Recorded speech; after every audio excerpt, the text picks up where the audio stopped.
Good morning, everyone. It is Friday, the 25th of August, 2017. This is Shootin' the Breeze. If you notice, there's a new logo and banner involved with this. I am your host, joined by my co-host from the land of the rising sun, Mr. Dr. Senju. Good evening to you, sir.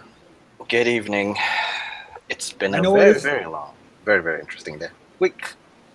Not Yes, it just day, has. interesting week. So yeah, And how are we you, good sir? I am very well, sir, and I hope things are going well for you over there. I hope you had enough sushi to eat today. I had 4 plates of sushi. That's it. I only have 1 bowl of oyakodon, so there's that. Okay. Okay. And so your sake, of course. it's green tea, not sake. Oh, you said something about sake when I was talking to you earlier. Anyway, Nope. Anyway, I would like to introduce someone who's making their debut in podcasting. She is known as Jane J. Volp on Cage Side from the Daily. Good morning to you, Brady Reigns fan. Good morning.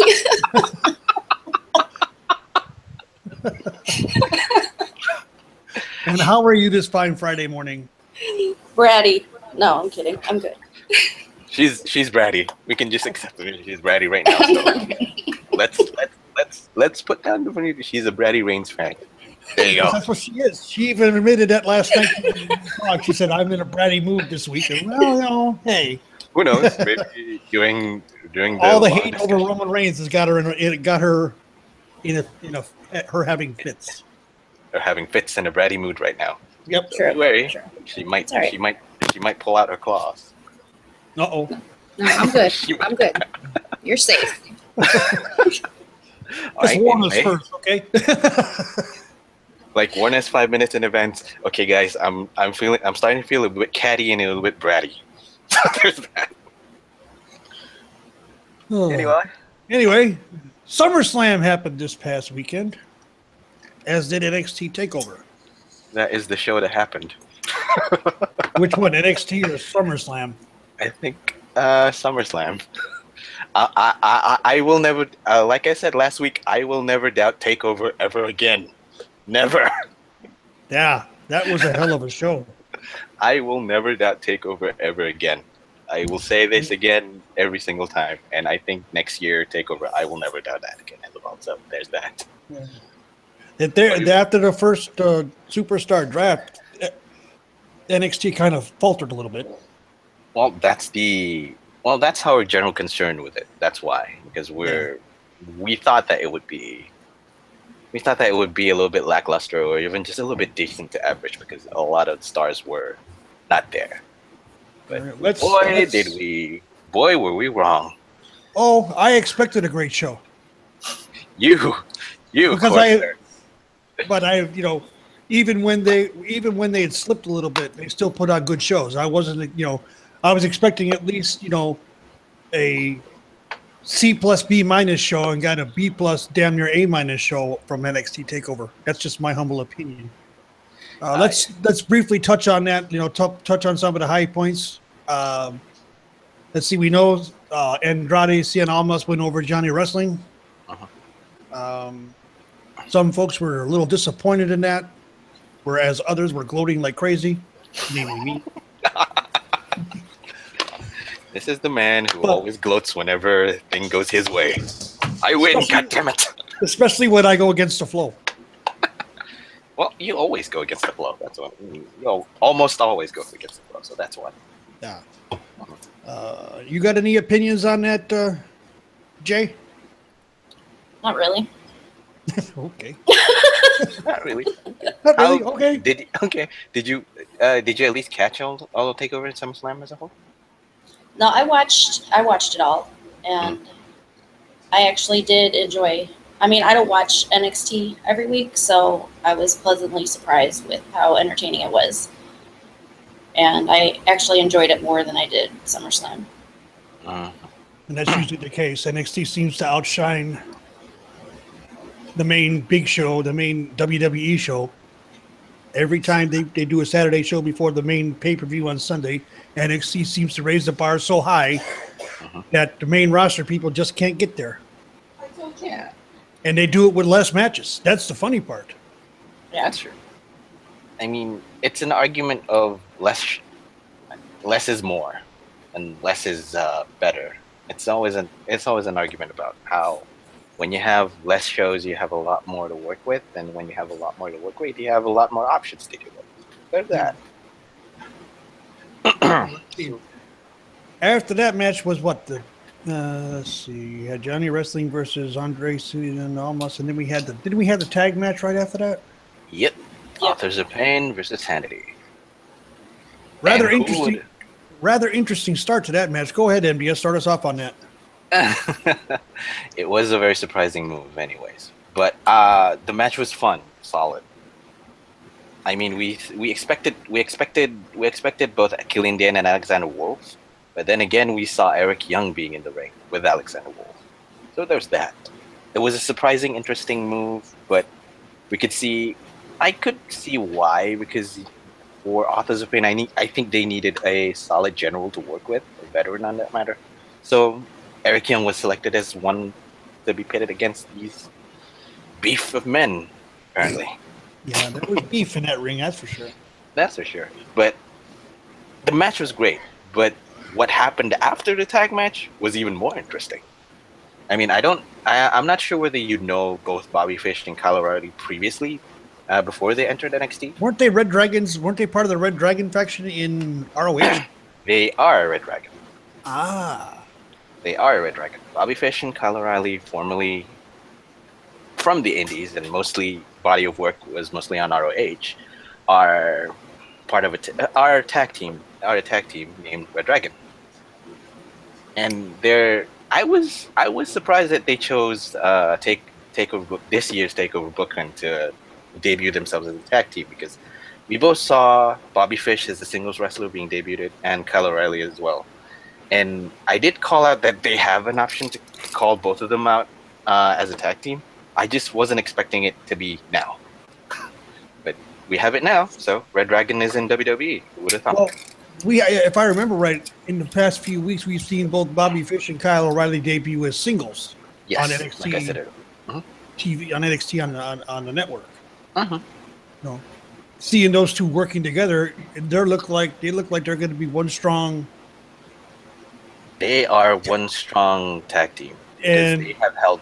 now we're seeing it's looking like Sanity is going to be, the pop they got coming into the match was a face pop. So I see them becoming a face team, even though, it's an organic thing. It's not something that's being forced. They're still going to do their heelish thing. But the bump that Nikki Cross took when was that Razor or Akam that had her caught her when she tried to jump off the turnbuckle? Razor, I think. When Killian Day smashed into both of them and put them through a table, that was a hell of a bump for her to take. And people were cheering on it, surprisingly. Yeah. It was an organic flip from Yes, it was. From tweener, I think, healer tween to face, your face. Most likely because we didn't really actually expect both Fish and O'Reilly to come out and take them on. Which, okay, it's an interesting move, and it was fun. Yeah, it was. Which brings us. But that tells us, something that Triple H just said. Takeover Brooklyn is NXT's WrestleMania. Exactly. The Takeover unexpected Brooklyn. always happens.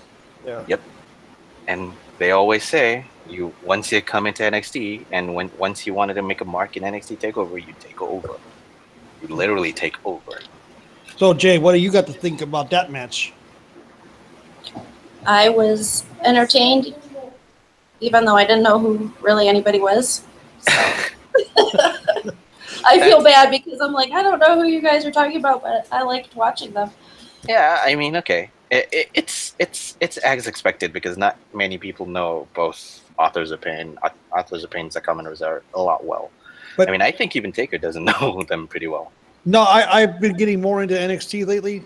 When I get the chance to watch, because like I said, I'm off on Wednesday nights and Thursday nights now, so I can actually watch it. And the big question I have is AOP going up? And if so, is Paul Ellering going with him? Is he willing to put himself on the road again for those long periods of time? Good question. I mean, barring Rachel Evers' results on NYC aside, I think he could follow them. Yeah, I don't think he's gonna, Rachel Evers is he's not even gonna, he's like not even, associating himself with her. Yeah. He's kind of distancing himself. It's on her own. It's up to her to make it on her own. And I think that's the best way for her. Now, if only Tessa Blanchard can get her head out of her behind. Problem is, her behind is actually pretty big. You said that, I didn't. Sorry, I'll put a $20 in the tip jar. There you go. But okay, biggest question. Yes, I think Authors of Pain may be debuting on SmackDown. SmackDown or even Raw, who knows? But now, Raw's tag team division is pretty much decimated. Zoe and Cass are broken up. True. The Revival's out with an injury again. This time with Scott Dawson doing it. Yeah. Doing the injury table layoff. Yeah, something with his shoulder. Mm-hmm. Party men, party boys. Yeah. Whichever you want to call them. Still being tossed back and forth. Bar is looking strong, but Bar just lost the titles to Seth and Dean, but we'll cover that in a little bit. Mm-hmm. But, who knows? I mean, it's a good question, and if they go, they go. But there's always going to be the question of, are they a little bit too early to be pushed to the main roster? It's always the question. That's always our question, it seems, whenever this kind of thing comes along. So there's that. Anyway. All right, that leads us to what?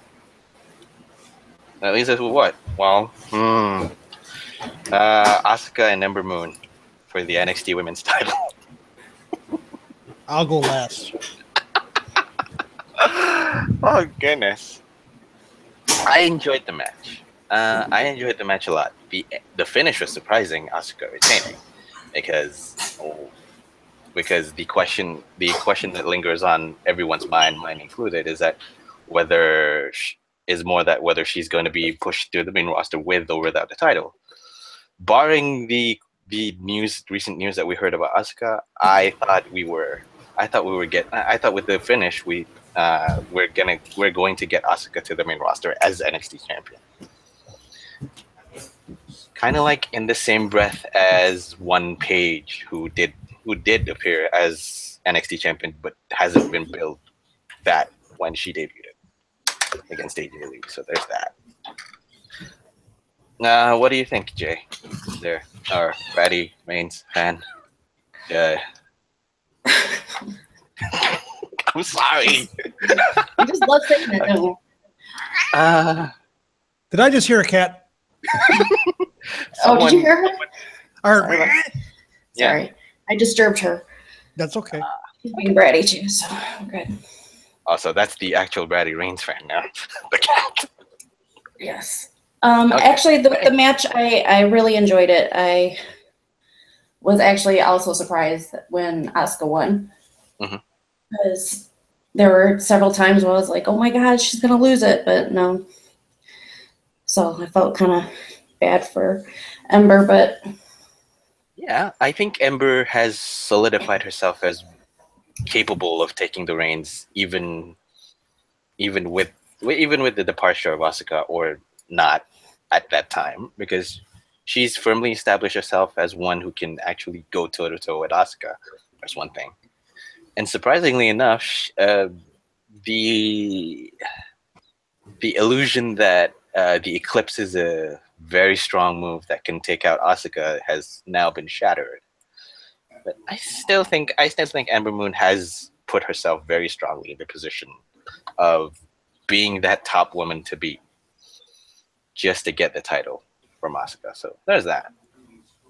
I think so. I mean, I didn't know anything really about her, but I found myself behind her 100% during that.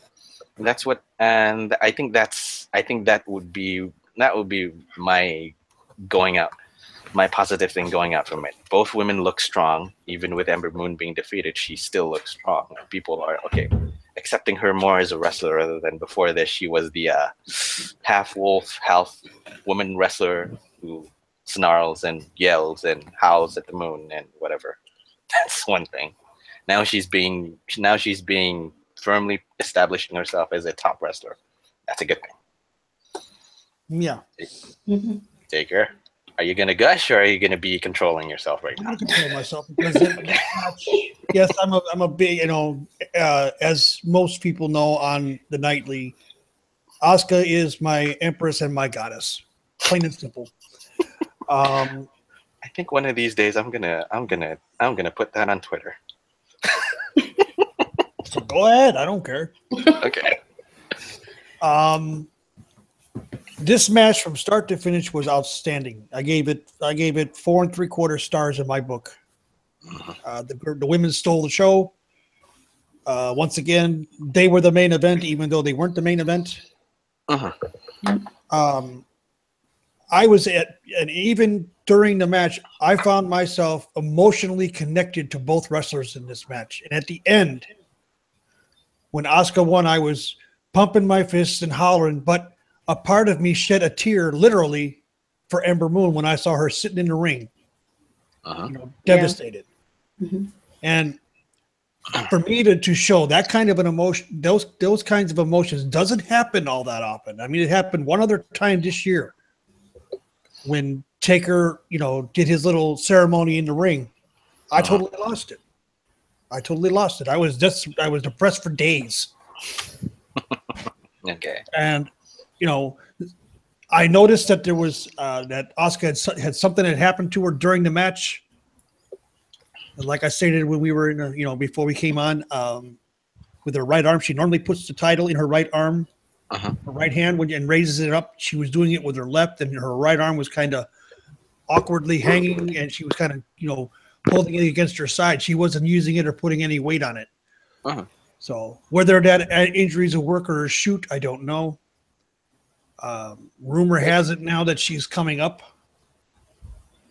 There's spoilers out there that she relinquished the title. I'm hearing rumors of people were saying that she was stripped. I don't think she was stripped. I think she vacated the title because she's accomplished everything that could be accomplished in NXT. And moving forward, like I said, rumors are she's going to Raw, which I don't see the reasoning behind it because she's pretty much just defeated everybody on that roster with the exception of Sasha Banks. Whereas on SmackDown, she's got Charlotte, Becky, Natty, Naomi, Tamina, Lana, that she's not done anything with. That would be the stronger. That would be the stronger roster for her to work on coming up. Yep. I mean, here's a little bit of a spoiler if you don't want to see. If you got some of the listeners doesn't want to listen to it. Yeah, Asuka relinquished her title. She is now kind of unofficially become the only undefeated NXT championship to possibly move to the main roster. That's one hell of an accomplishment and one hell of a recognition that Triple H is giving her before she moves to the main roster. And Triple H himself is saying that whatever happens to NXT, he doesn't want Asuka to leave.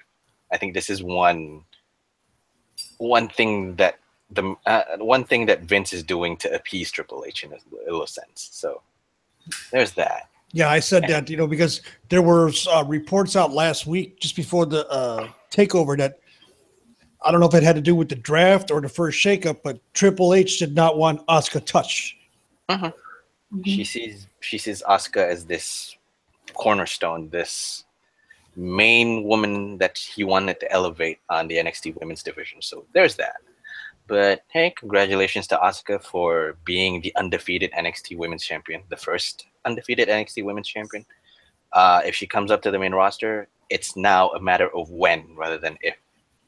If it's a work, it's a work. If her injury is a work, it's only gonna shorten. It's going to put her in the shelf for a bit because she needs rest. If it's a shoot, then again she still needs rest even after the operation. So there's that. But it was a good match, great match from start to finish. Both women look strong coming in. Both women look strong coming out from it, and that's never a bad thing when when a match is able to put two of your best talents on point.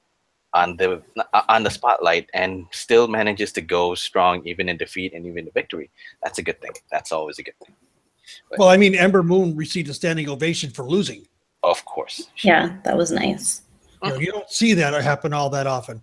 The only one of the few times I saw it was when Taker lost. He got the standing ovation. When Ric Flair lost his retirement match to HBK, he got a standing ovation.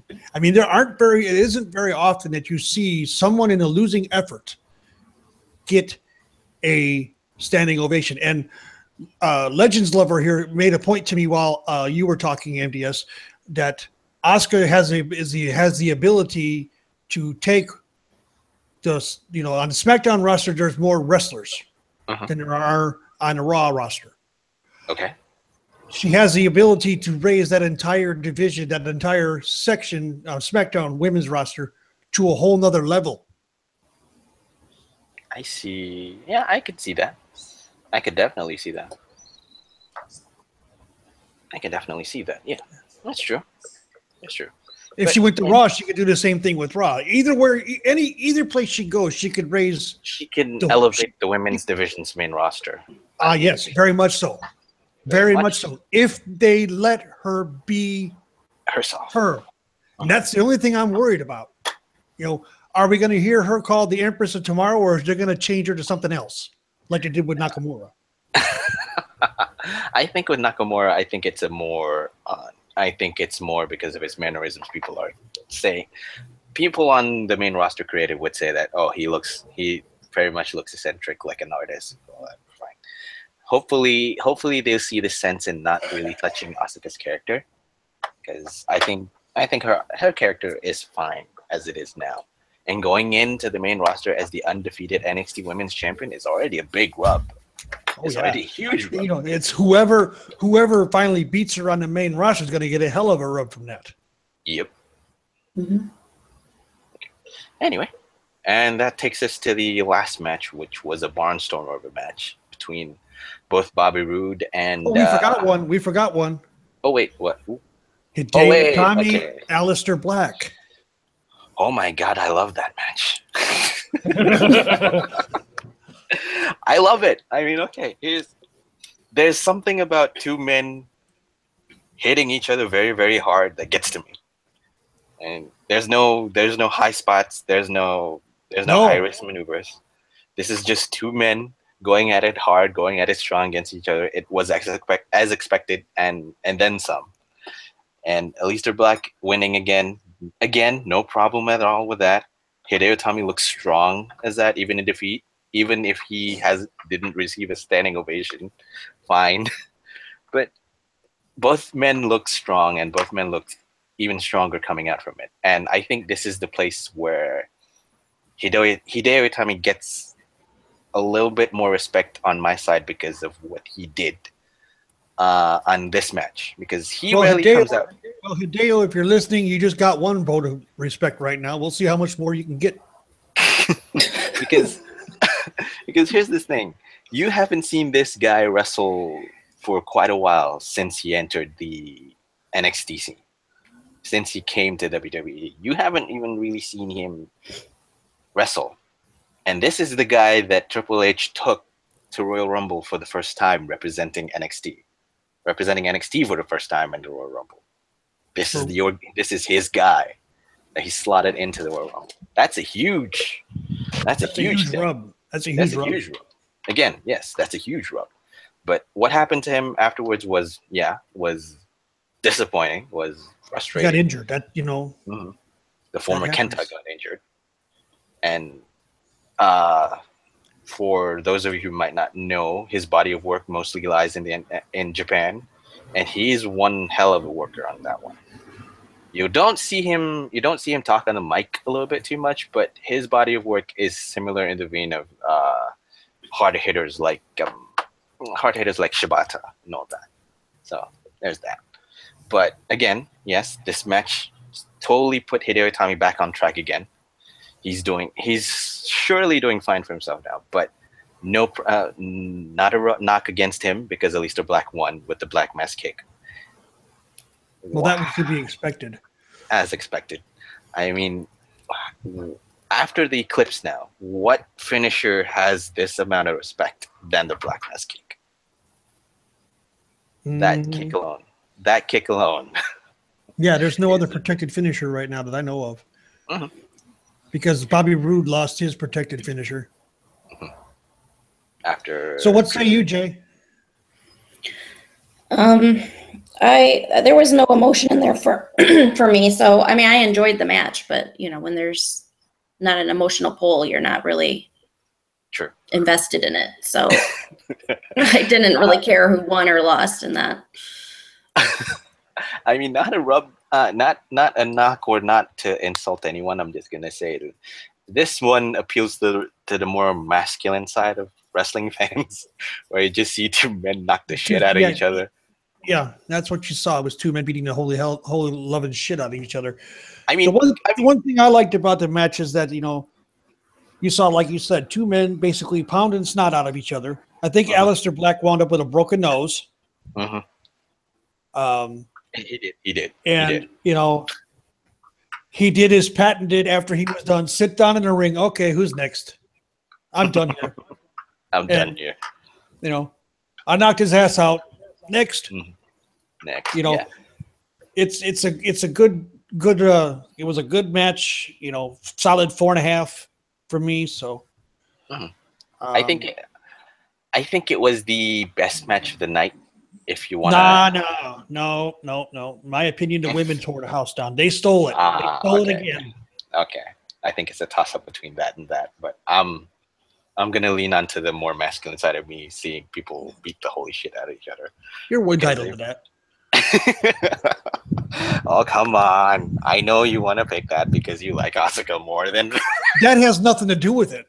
Okay. I look at like I said, it emotionally grabbed me. Okay. You know, fair enough. And Jay brought that up too. You know, she didn't have an emotional connection to either one of those two in the match. It didn't grab her emotions. I don't know if the women's match grabbed her emotions or not, but I know it grabbed mine. No, it did. That was my favorite match of the night. Okay. All right, fair enough. I'm being double teamed here. So no, I enjoyed it. I like seeing guys beat the shit out of each other. It's just the emotion wasn't there for me. No, so. I'm just saying. To each his own. And yes, we're fair enough point. Yes, the nitpick. I think the nitpick is correct. You don't really have any emotional investment because Hideo Itami is still quite new. After he re-entered himself into the NXT main roster because of the injury that he has, and Aleister Black himself is quite fresh. So there's not much attachment to it. So there's that. Now we move on to the main event. Holy hell, was that a fun main Bobby event? Roode, the wannabe Nature Boy Ric Flair. Versus he does the strut. Now I noticed when you point that out, he even did the strut. So yeah, he did. He did. I mean, he was doing a lot of stuff this weekend. I don't know if it was an homage to him or he was just trying to be an asshole. I hope it's an homage. I hope it is an homage. If it's as I have said the last two shows, Rick, speedy recovery, get well soon. Our thoughts and prayers are with you. He's doing. I think he's doing fine with Charlotte's post and all that. He's responsive. So hang tough in there, Ric Flair. Hang tough, Rick. But yes, now that you brought that versus up, the former, we have Bobby Roode, NXT champion, my NXT, blah blah blah, versus the We Are NXT former chosen one and Drew McIntyre. Even though I knew the outcome of the match before I watched it, I was also emotional. My emotions got the better of me near the end. Okay.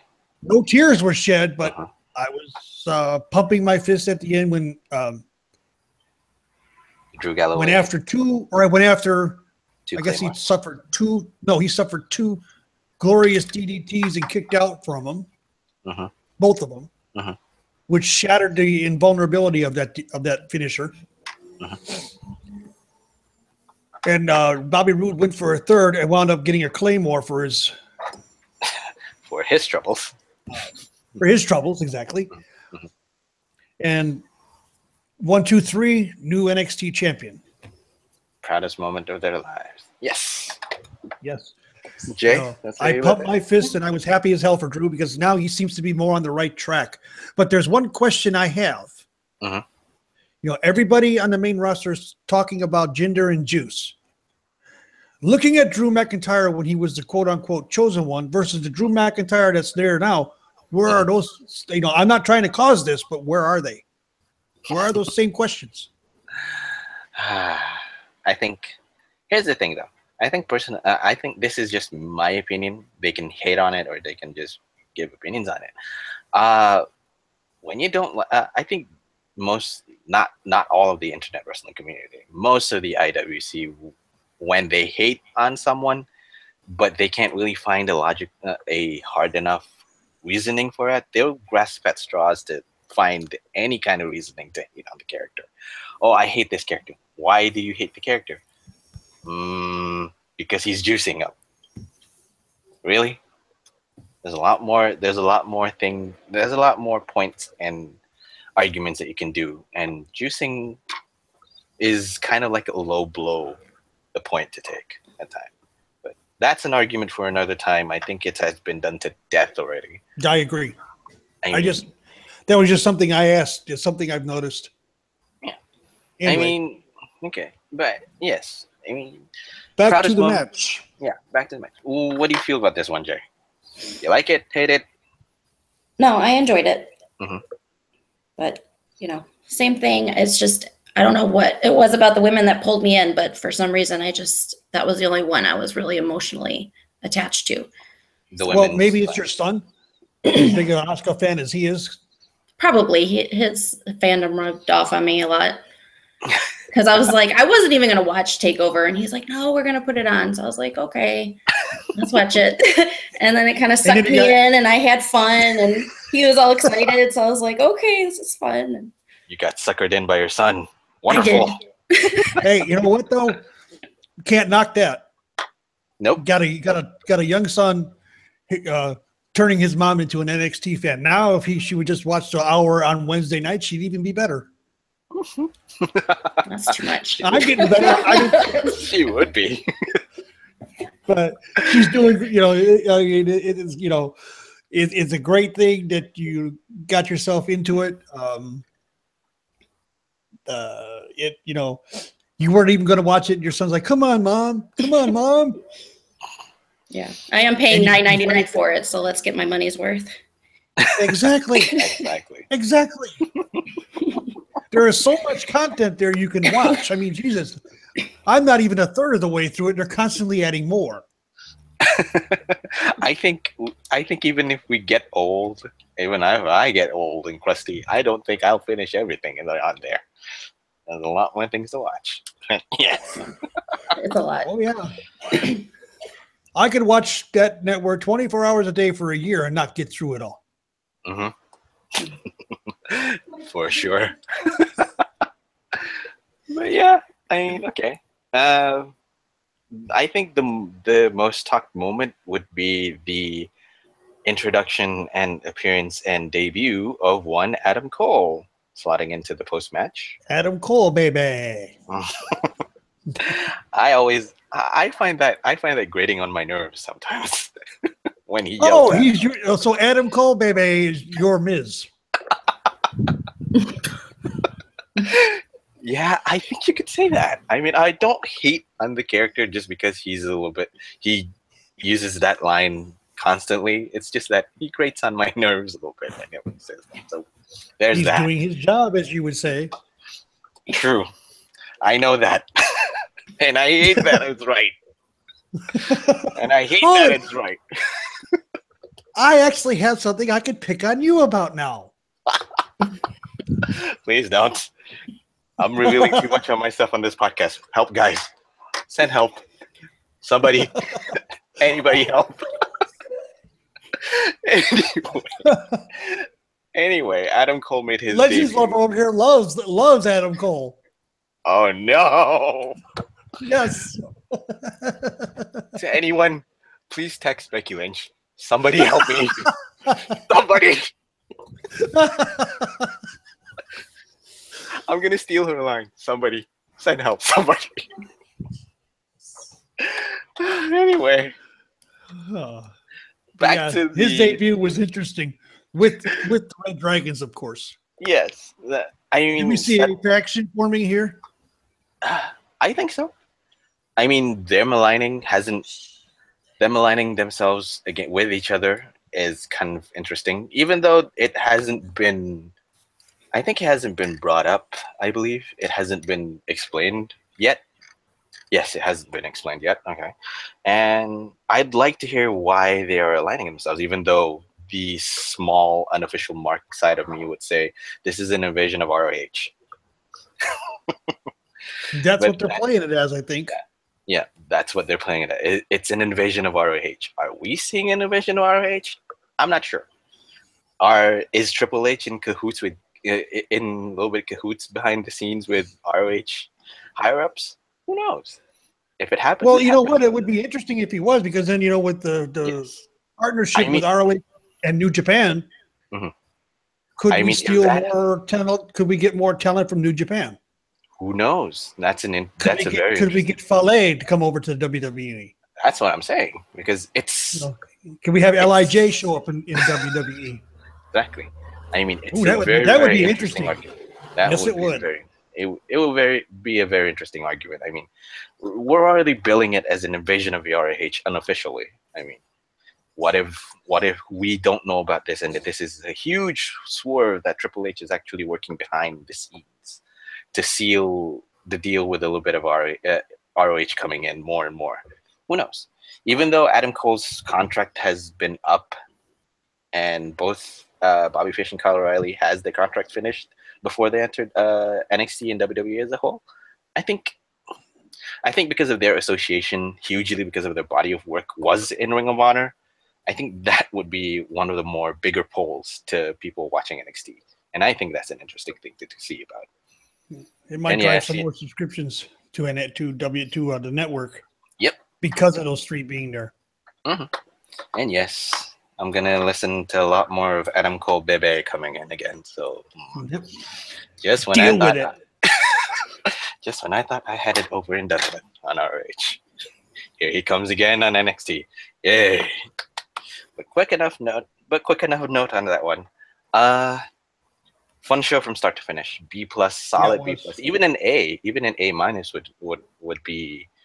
I would agree. It would be close to my mark. I mean, it's saying something that when we go in expectations low, when I go in there watching with trepidation expectations, because there's not many people that I would tune in to see, and then suddenly get blown out of the water with it.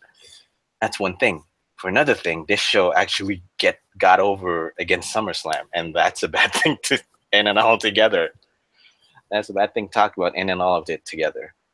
And man, was SummerSlam something to talk about. Some say it was the worst. Some say it was the worst Big Four pay-per-view to date right now, even though we haven't really seen this year's WrestleMania, this year's Survivor Series yet. It's a big statement if you're saying that. But again, it's a statement in and all of itself when people are saying that, because this SummerSlam really brought out a lot of interesting talking points. And yes, it was not a bad show overall. I mean, some surprising results like Nakamura not winning against Jinder. That's one thing. That's one thing that's surprising, because both of us are actually minutes. Yeah. And both Jay, of us what kind of grade would you give that takeover show? I don't normally grade anything, but I guess a B. Okay. Fair enough. So we had a couple of A minuses and a B. I'm not going to fault you for that, because it's not something you normally do. I should have warned you ahead of time. My mistake. That's okay. I didn't prep the guest properly. Damn it. You owe the tip. Under pressure for that B. I don't know. You owe the tip jar $20 too for not preparing this. Preparing. Okay. It's in there. Yeah, we find each other $20 when we forget stuff. Yeah. Or say things that we shouldn't say. That's true. Or we just put it in beforehand before we say something that we wanted to say. It's a new rule.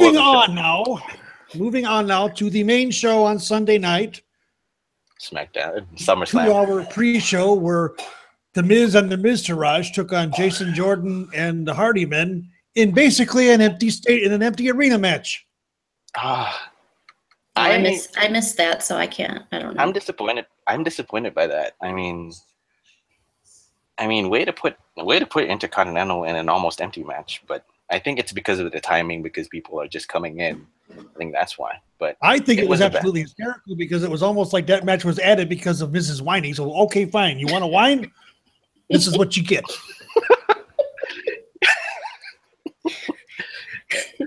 and to think that last week we had such an interesting show, interesting prospect for The Miz getting squished by Brock Lesnar. So there's that. Yeah, and I even said that it was a nice thing. I even had a compliment for him last week about him shutting Paul Heyman up. I think to date he's the only person who manages to shut Paul Heyman up before he starts on his wheel. But yeah, your mileage may vary on that one. It was a bad spot to start with. The match itself isn't really that bad. It was serviceable. Yeah, it was like a throw-in at the end. It was just, it was not added, 5 days before the show, so they had to do something with it. And not putting your Intercontinental title on the main show was another bad move. But anyway, and Miz made it known Monday night. Miz even made that known on Monday night. But yeah, it's a bad spot. Surprising move again. Neville regains his title. Now he's not King Sulky anymore. No. He's what no more. What was it you called him? Well, Gollum, right? Yeah. He looked like Gollum. Now he has his precious back again. His shiny. He has his shiny and his precious back again. All is well with the king of the cruiserweights. And you have 205 Live where we're not going to say it. We're going to touch on that later. But hey, it was a fun match. On this on SummerSlam, yes, it was a fun match between Akira Tozawa and Neville. It was a very, very fun match. Yes. And by God, you look scary when you have the title. He does look like he really owns the shiny now. Neville, if you're listening, you really look scary. The funny thing about it is that he came out in complete different ring gear. And what? He came out in complete different ring gear for that match. He came out in all white. Yeah, sure. And then all of a sudden he's back in his black. Yeah. I wonder what the significance was. Interesting. Yeah, we can speculate. White as in, I think he's not mourning. He's just looking to gain redemption back for his kingdom of cruiserweights. So he's got it now. Yeah. I'm going to wear black back again. So there's that. Anyway, it was a fun match. And then we move on to the New Day. New Day versus Usos. Versus the Usos. Again, the Uso Penitentiary is back in effect. Great match. One of the great matches on SummerSlam. A pity. Well, you got the two of the. I mean, those two teams have put on some hellacious matches over the years. I mean, they've been doing it 2 years now. Yep. Flip any of both of their alignments regardless. These two have excellent chemistry from the years they've faced each other, whether as a face, whether as a heel, whether the title has been thrown into contention or not. They have excellent chemistry, and it's a pity that this matchup has been put on pre-show because this match was great. Yes, quite possibly among one of the most enjoyable matches on SummerSlam. I would agree. If we want to go, if you want to go quick, if you want to go quick burst on this, yes. And it's a pity that they put it on a pre-show, giving it a feel that we need these two to have something to do. So, but yes, Uso Penitentiary is back again, and I did call it a joke because I did call it a joke earlier on with Sal because each and every time I listen to the word Uso, I say no way. Because in Japanese, Uso means no way. It's the no way penitentiary. So it's a no way penitentiary. In their language, Uso means brother. Yes, brother. I think it's in Samoan or is it in Maui? Which one? No, they're Samoan. Yeah, okay, in Samoan. So there's that. Anyway, it was a fun match. Again, like I said, I'll completely say it again and again. It's a pity that they put it on the pre-show. because this is one of the match that would elevate the audiences up a little bit more, put them in a more position to be a lot more invested in the SummerSlam show, because the rest of the show was up and down at the moment. I mean, let's just go fast, quick paced on some of the surprises that we had. We have the women's SmackDown women's title, where Natalya surprisingly won against Naomi. There's that. Good. Yes. Goodbye, Glow Belt. I'm sorry, Naomi, that you lost, but the Glow Belt had to go be buried at sea. I never liked that belt. I never liked what they did to the belt. My opinions are well known, so I'm going to leave it there. Okay. Natalya winning, I think it was a surprising thing for me. But I think when I think about it more, I think this is WWE's way of saying thank you, Natalya, for all the services that you did. After all these years, we put you in silly character gimmicks, the fart gimmicks, even when you started off as one of the Hart Foundation, one of the Hart Dynasty members, alongside David Boy Smith Jr. and Tyson Kidd, right? Yes, but yes, I think this is one way of them saying that thank you for all the services that you have and that she has put during her tenure as a WWE performer. And if that's the case, then yes, this is a deserving win for her, because it's been a long time coming for her. Despite being one of the most technically skilled women on the roster, we don't dispute that here. She hasn't held the title since it was called the Divas title. That's how long it was. $20 fine. Fined. Since it was called the title. Right. The title. That is a banned word on this show. You know that. I was wondering what he said. I was like, what did he say? It was the divas word, right? Oh, $20 fine again.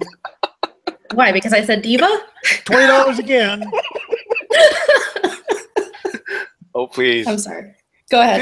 Please don't put her on the spot just because she's new to this. Besides, it's your fault. You also need to put the $20 fine in the jar because she's got two of them, so that's $40. You need to put it in because you haven't prepped her in. I didn't say it. I didn't know about the diva word. You didn't. No, I didn't prep her. Okay, another $20 to me. Okay. We all put money in the tip jar today. So there's that.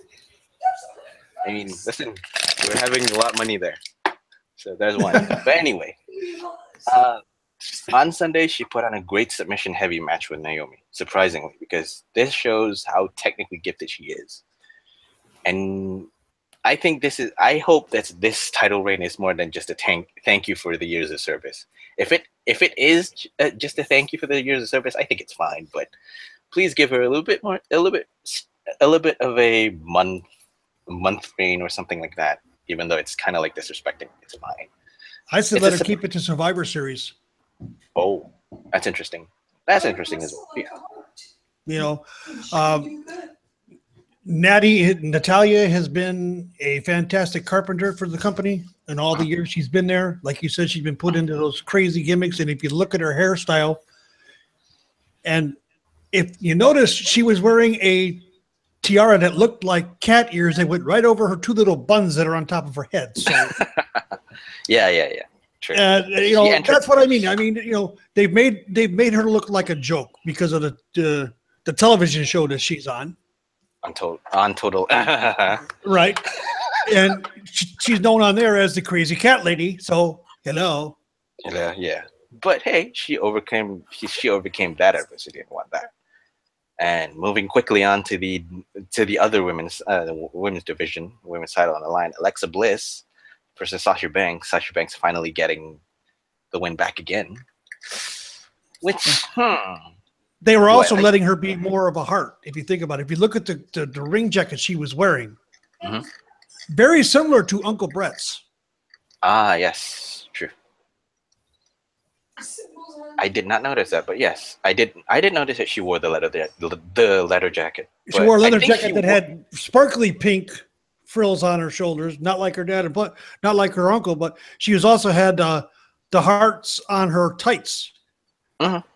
Like That one I noticed. she was her ring gear is more geared towards her being a heart, which is actually what they should have done a long time ago. Actually, they did. Actually, they did when she debuted. She did wear the pink and black jacket when she was with the Heart Dynasty, but they didn't really touch on that a little bit too much. So that's a misgun. But like I said, moving to the other women's division with Raw, Sasha Banks beating Alexa Bliss. I don't know. I'm okay with it. I'm okay with it because it is as expected. I mean, that's one thing. I don't know about that. I feel like it's a right call. What do you think, Jay? Oh, I was happy for her because she finally won on a pay-per-view, and Oh yeah, she finally won at a pay-per-view. I was excited That's for actually her. correct. She actually won at a pay-per-view. She won a title at a pay-per-view. Yeah, I didn't even think of that. I was She happy for actually- her. I like Sasha Banks, so I'm good. She actually won a title at the pay-per-view. That's correct. That's correct. Good call. Good call. It was a surprise. But moving on, when Alexa Bliss brought up in Monday Night Raw, which we'll touch on later. But hey, that's one other thing.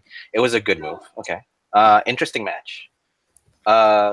Should have been a little bit more barnstorming, in my opinion, because these two and their history together, off stage, on stage, backstage. It's I'm supposed to be a surprised little. nobody's nose got broke. Yeah, I'm surprised Alexa's nose didn't get broken. This is the first time her nose never got broken on a pay-per-view. I think they wound up with split lips, both of them. But Yep. But I thought it would be a little bit more hard-hitting because of the history there. But it was a fine match regardless.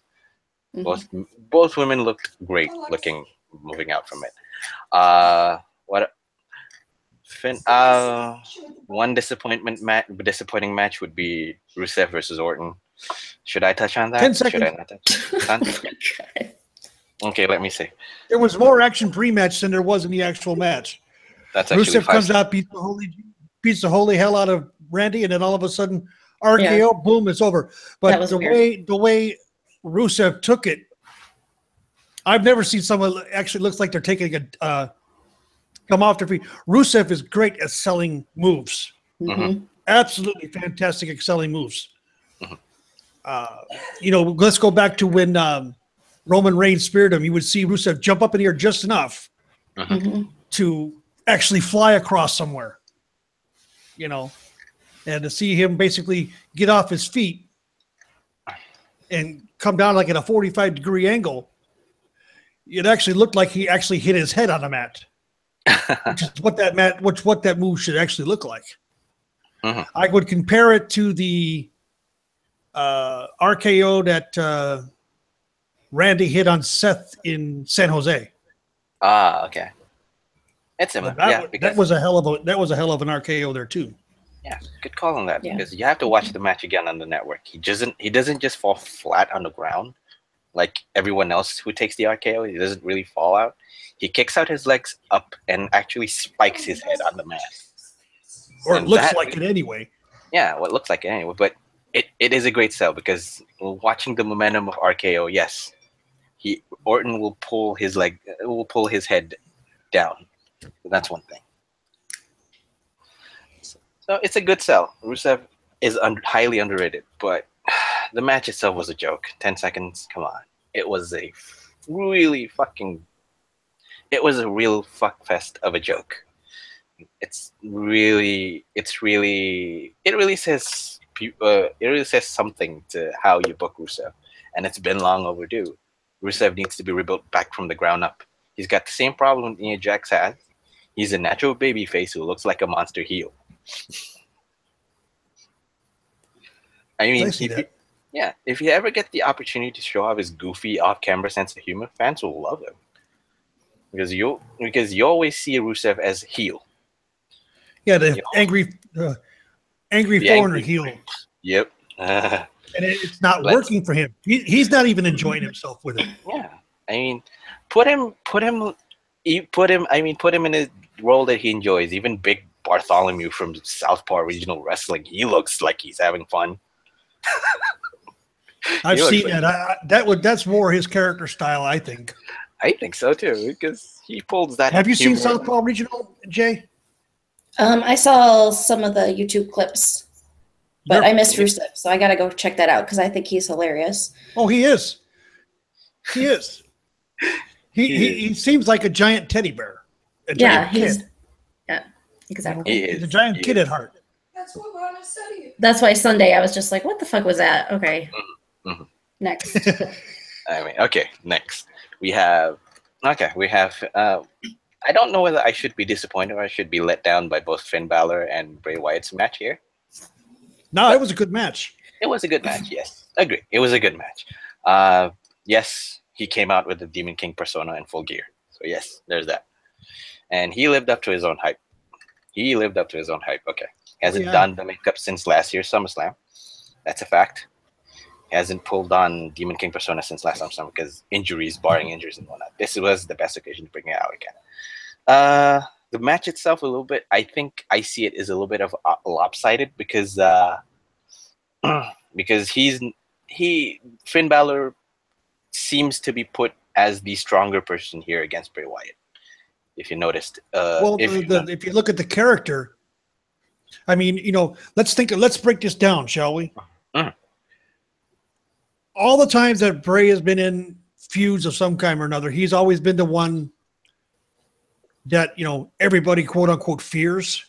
Yes. If you look at when Finn came to the ring in the gear, they cut to a shot of Bray, and he sold fear. Like he's like, oh shit, what have I got myself into? I see. Yeah, I can see that. Because if you, like I said, I pick up subtleties in matches, and that was one of the things I saw. And throughout the match, it's like every time on track with something, Finn would figure out Finn and Demon King persona figured out a way to cut it off. And here's the thing: I think you might notice this subtlety, but I'm gonna bring out one legend that you really respect, Taker, and that is the Undertaker. Yeah. Don't you think that Finn Balor in Demon King persona on SummerSlam had that similar mystical Undertaker as durability? Yes. Because he no-sold some of Bray Wyatt's best shots. Yes. Because that's Jay, what do you think? Oh boy, sorry guys, but I barely remember this match. Okay. It must have been my bathroom break. Oh my god. Okay. Fair enough. I can't with either one. I'm sorry. Okay. And here I thought you'd pick Randy Orton and Rusev as your bathroom break. That's one thing. Well, I didn't know it was going to be that freaking short. I was like, what? Okay. It was done. It was 10 seconds. You blink your eyes on time to get up. You blink your eyes on that match and it was gone. Yeah, I have time to get up. So. I haven't even pulled down I haven't even reached the toilet yet, and it's finished. Yeah, that's right. You said that match was going to be your bathroom break. Okay. Understandable enough. Yes, but okay. He no-sold some of the moves and strikes that Bray Wyatt is hitting, and I think this is one subtlety that he needs to keep up, because yes, like you said last week, the Demon King persona is this more aggressive character of Finn Balor's, and I believe that the trick he's going more forward. Intense. Yes, agree. And the difference between Finn and the Demon is that the Demon's more intense. His moveset is the same, the style is similar and the same, but the intensity is a lot stronger. I mean, here's the trick going forward is just, to me, I think it's just to balance out the intensity that he has. He can't have the same kind of intensity when he's in full Finn Balor with jacket, and I don't think that's a knockoff on him, anyways. But when he brings out the Demon King persona, yeah, he can be a lot more aggressive. So there's that. So it's almost like he's channeling his heel side through the Demon character. Yes, that's true. That's true. The match itself was fine for what it is, yeah, but I think it solidified a little bit of Finn Balor's character. And on looking at it now, I think it's a good move because they wanted to just solidify Finn Balor a little bit more. Hopefully they'll start continuing the feud again. Who knows? But yeah. Quickly moving Bray on didn't to. think, I would like to have had Bray come out Monday and cut a promo, saying,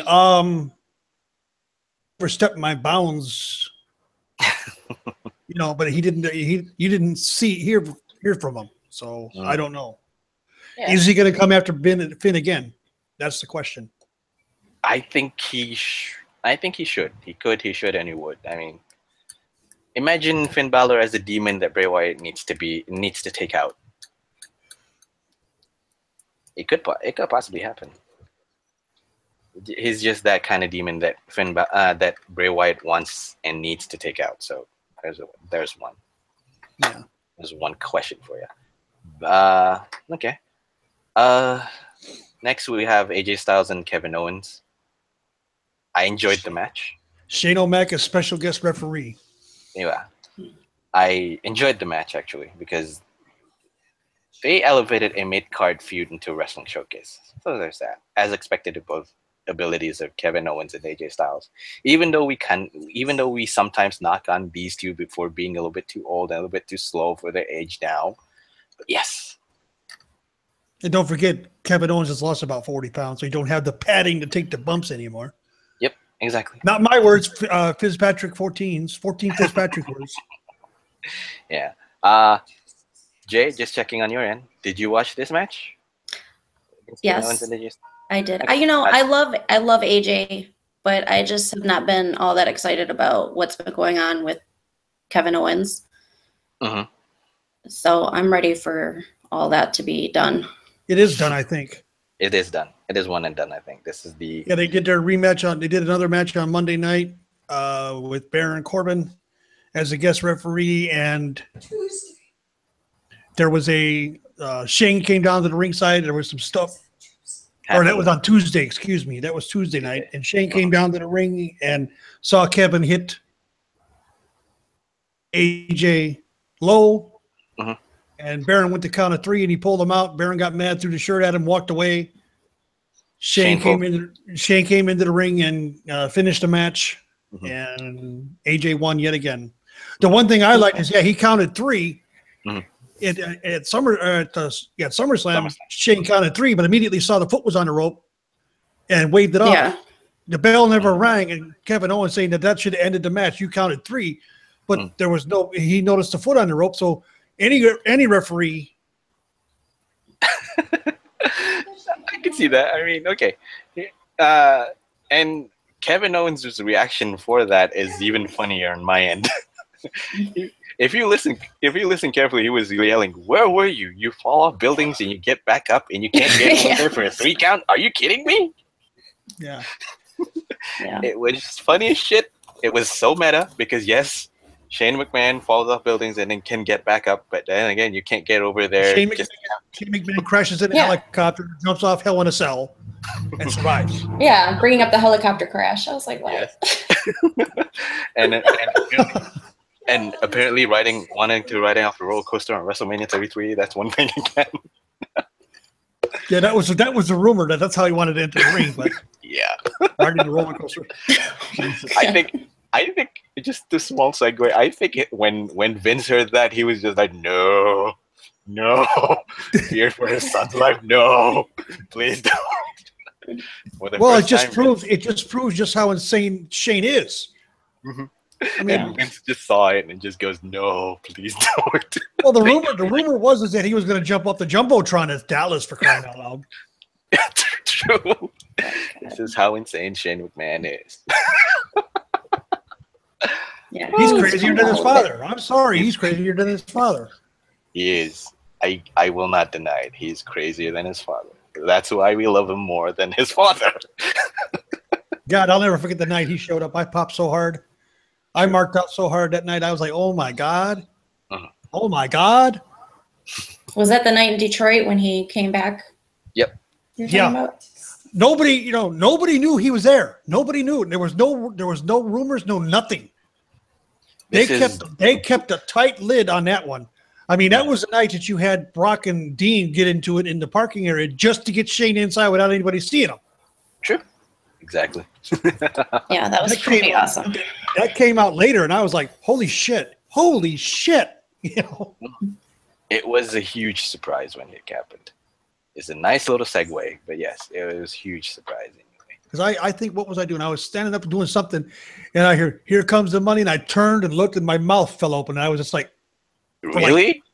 Yeah, really? I was like, for 2 minutes, I stood there with my mouth wide open, and I was thinking to myself, "Holy shit!" Yeah, I ain't gonna lie, I marked like crazy when Shane showed back up.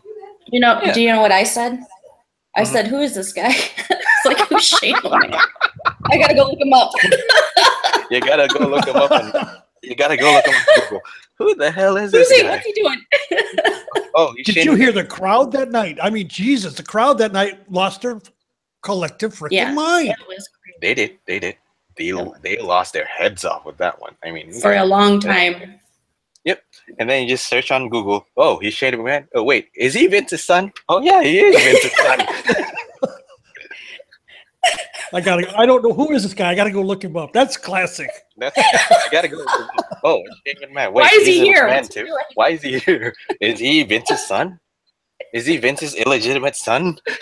Like that. Oh, no. Did he adopt this guy? What's going on? And suddenly just change his name out of respect of Vince. Okay, I'll change my surname from, I don't know, Shane Sampson or Shane Langston or something like that to Shane McMahon. That would be nice. Okay, that's so nice.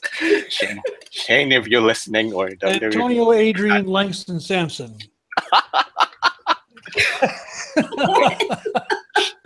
Shane Alexander. This is a running joke. Shane Alexander Antonio Adrian.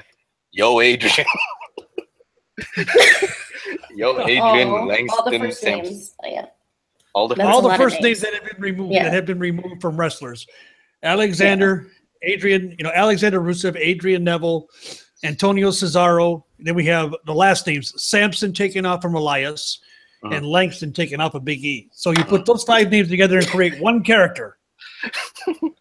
You can create any kind of character with that kind of name. I mean, you can start off with Adrian Alexander Langston Cesaro Neville. Those kind of. Anyhow, that was a huge tangent. Well, she started it with a, "Who the hell is this guy? I gotta go look him up." I'm gonna go Google. Imagine our collective surprise when she saw Stephanie and said, "Who the hell is this bitch?" I gotta go Wikipedia her up. Like I said, I can see that because all she ever saw was Steph. Yeah. Okay. Yes. And then suddenly, but I'm sure you heard. I mean, I knew it was his son. I'm just saying, like, what the hell is he do? Like, what does he have to do with anything? Like, I didn't know what his past history was with everybody. So go look him up on the network. You'll find all kinds of stuff with him in him. Or just Wikipedia him again. Wiki or Google, either one. Google. Well, I gotta get my money's worth. I gotta do the network. Okay, fine. For $9.99, you can go do your history. For $9.99, you can find he was involved from like the late 90s, like 98, 99, all the way up to like 2005 or 6. You can find out all you need to know about Shane McMahon. Seeing him in the Mean Street Posse together. Don't forget he was also one of the referees before. So he's been a referee. He was a referee before. He's done. Hell, his most famous match. You saw the match where he hit, did the coast to coast with AJ Styles, right? Yeah. Yes. Oh wait. Oh, okay. I mean, see him do that. See him do that in a Hell in a Cell cage with him and Big Show. Oh, that's good. Yeah, during the whole Vince McMahon Kiss My Ass Club. The what? Oh yeah, Vince McMahon in the 90s and 2000s had a club called the Kiss My Ass Club, and you had to literally kiss his ass. He would drop trowel and expose his ass. Sorry, I missed that. All on live TV, my friend. All on live TV. Wow. WWE, we're plugging your shows. Please hire us to be your plug shows. Huge tangent. Yeah. Huge tangent. Like I said, it's her fault.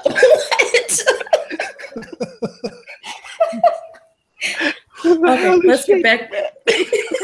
I gotta look this guy up. Who the hell is this? I gotta look him up. What are they chanting?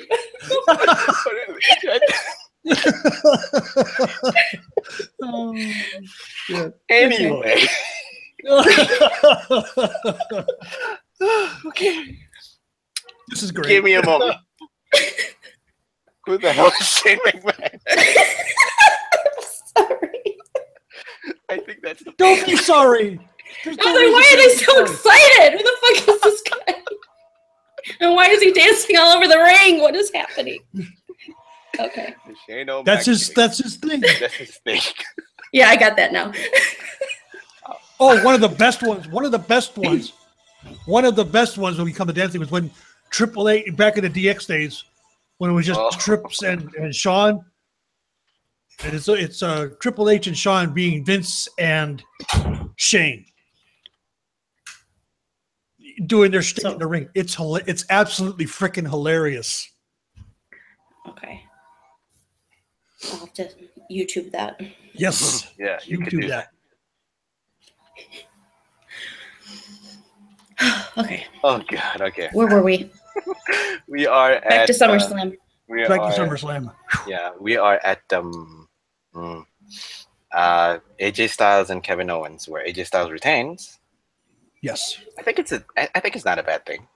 I don't No. think it's a bad thing at all Mm-mm. for him retaining. I don't either. It was a fun match from start to finish, yes. Even though I think you and I can agree, Taker, that we always criticize on both Kevin Owens and AJ Styles because of their age and how they bring out how they seem to have slowed down a little bit with their age and all that. Yeah. Oh yeah, what is it? What Owens is what, 31, 32 years old? Mhm. And AJ is almost Owens 40. is, yes. AJ's almost crossing 40. Yep. And small segue, we have a debutante on SmackDown who's 40 years old in Bobby Roode, so there's that. Anyway, Yeah. it was a fun match, start to finish. Kevin Owens pulling insane one-liners is very funny indeed. Yes, He's good at that. he's always good at pulling one-liners that either it always gets a reaction out of you, and most of the time there's always a positive reaction, even though he's a heel. You love to hate him. That's what. Oh yeah. But it was a fun. Legends lover over here can't stand Owens. She just doesn't like him, period. So he's Legends Lover's version of the Miz. In a sense. I would assume so. I assume so. Oh yeah. Okay. Then we get to some of the meteor contents with Shinsuke Nakamura versus Jinder Mahal for the WWE World Champion. Call it what you want. Here's where I think we're gonna be a little bit divisive. Call it what you want. Shinsuke Nakamura has it, whatever it is.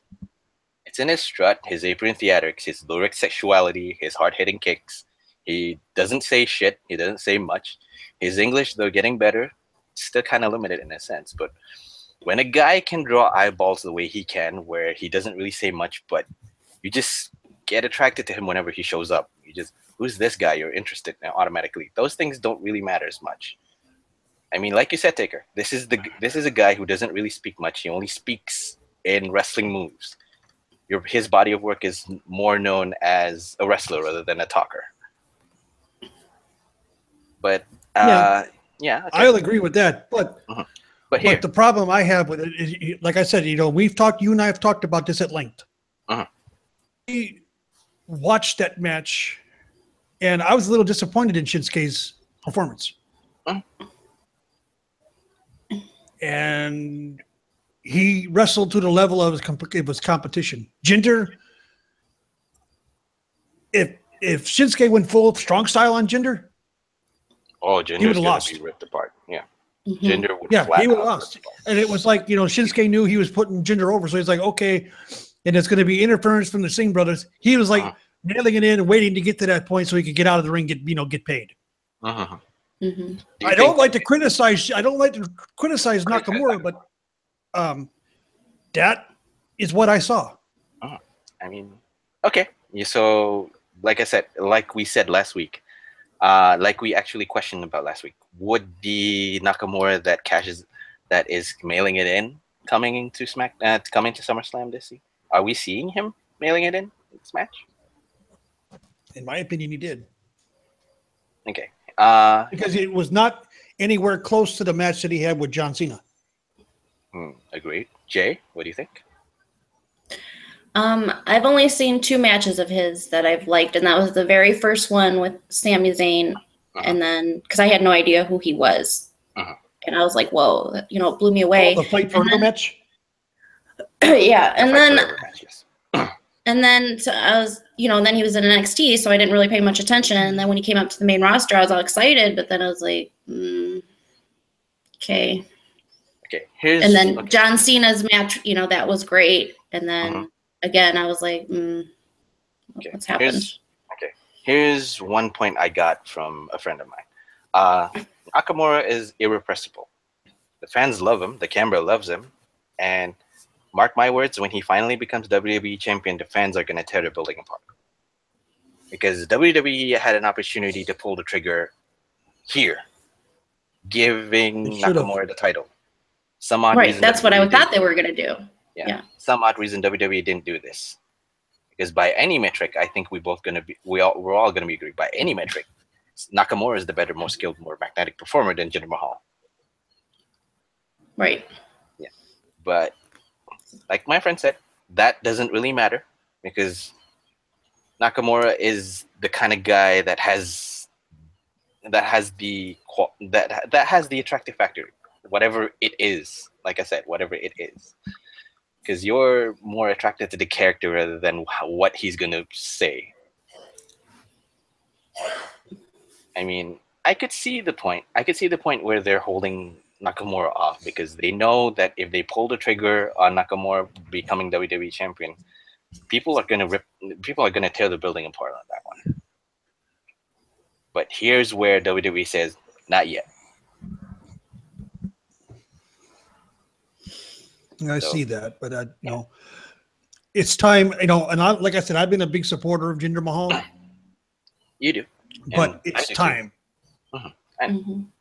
It's time for him to step aside. Okay, quick question: when would be the right time, if not SummerSlam? Survivor Series? What, their next pay-per-view is Hell in a Cell, right? Hell in a Cell is for. Is it Raw exclusive or because No Mercy is Raw? Hell in a Cell is SmackDown.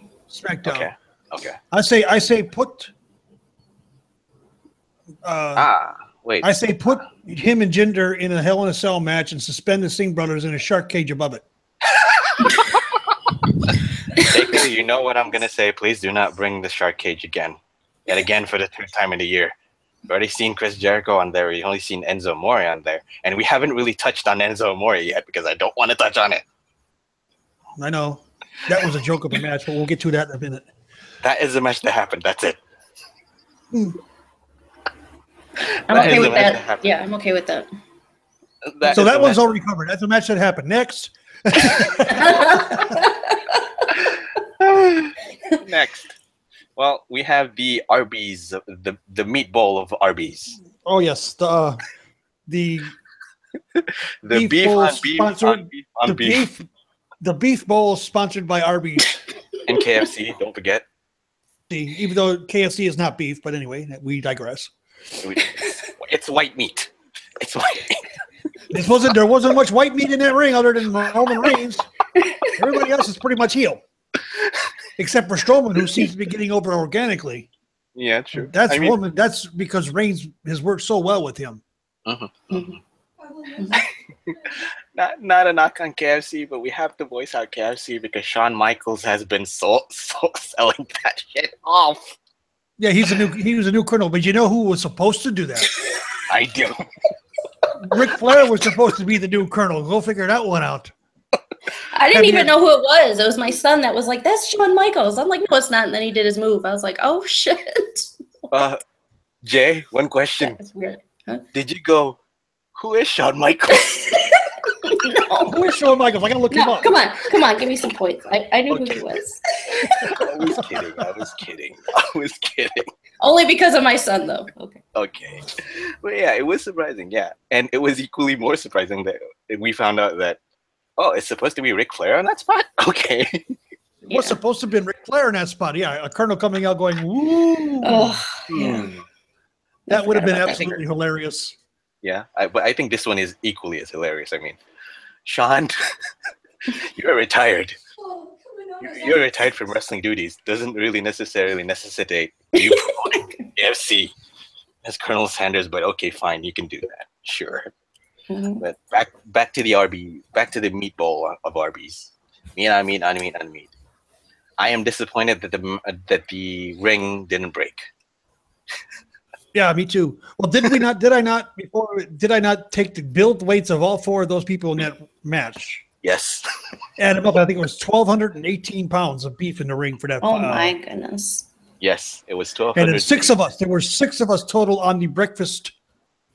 At the beginning, there were a total of 6 of us on the Breakfast at SummerSlam show from Saturday morning. And we were heavier by 50 pounds? No, we were heavier by 80 pounds. We were 1,298 pounds, and it took 6 of us. It took 5 men and 1 woman. It took 5 men and 1 woman to compare it to the beef on that match. And boy, was that a fun match.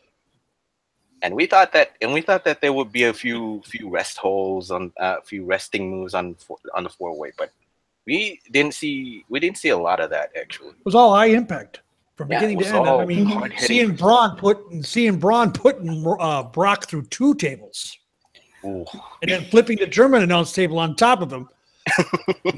Legends Lover swears up and down that he was sent out there to try to physically injure Brock, literally.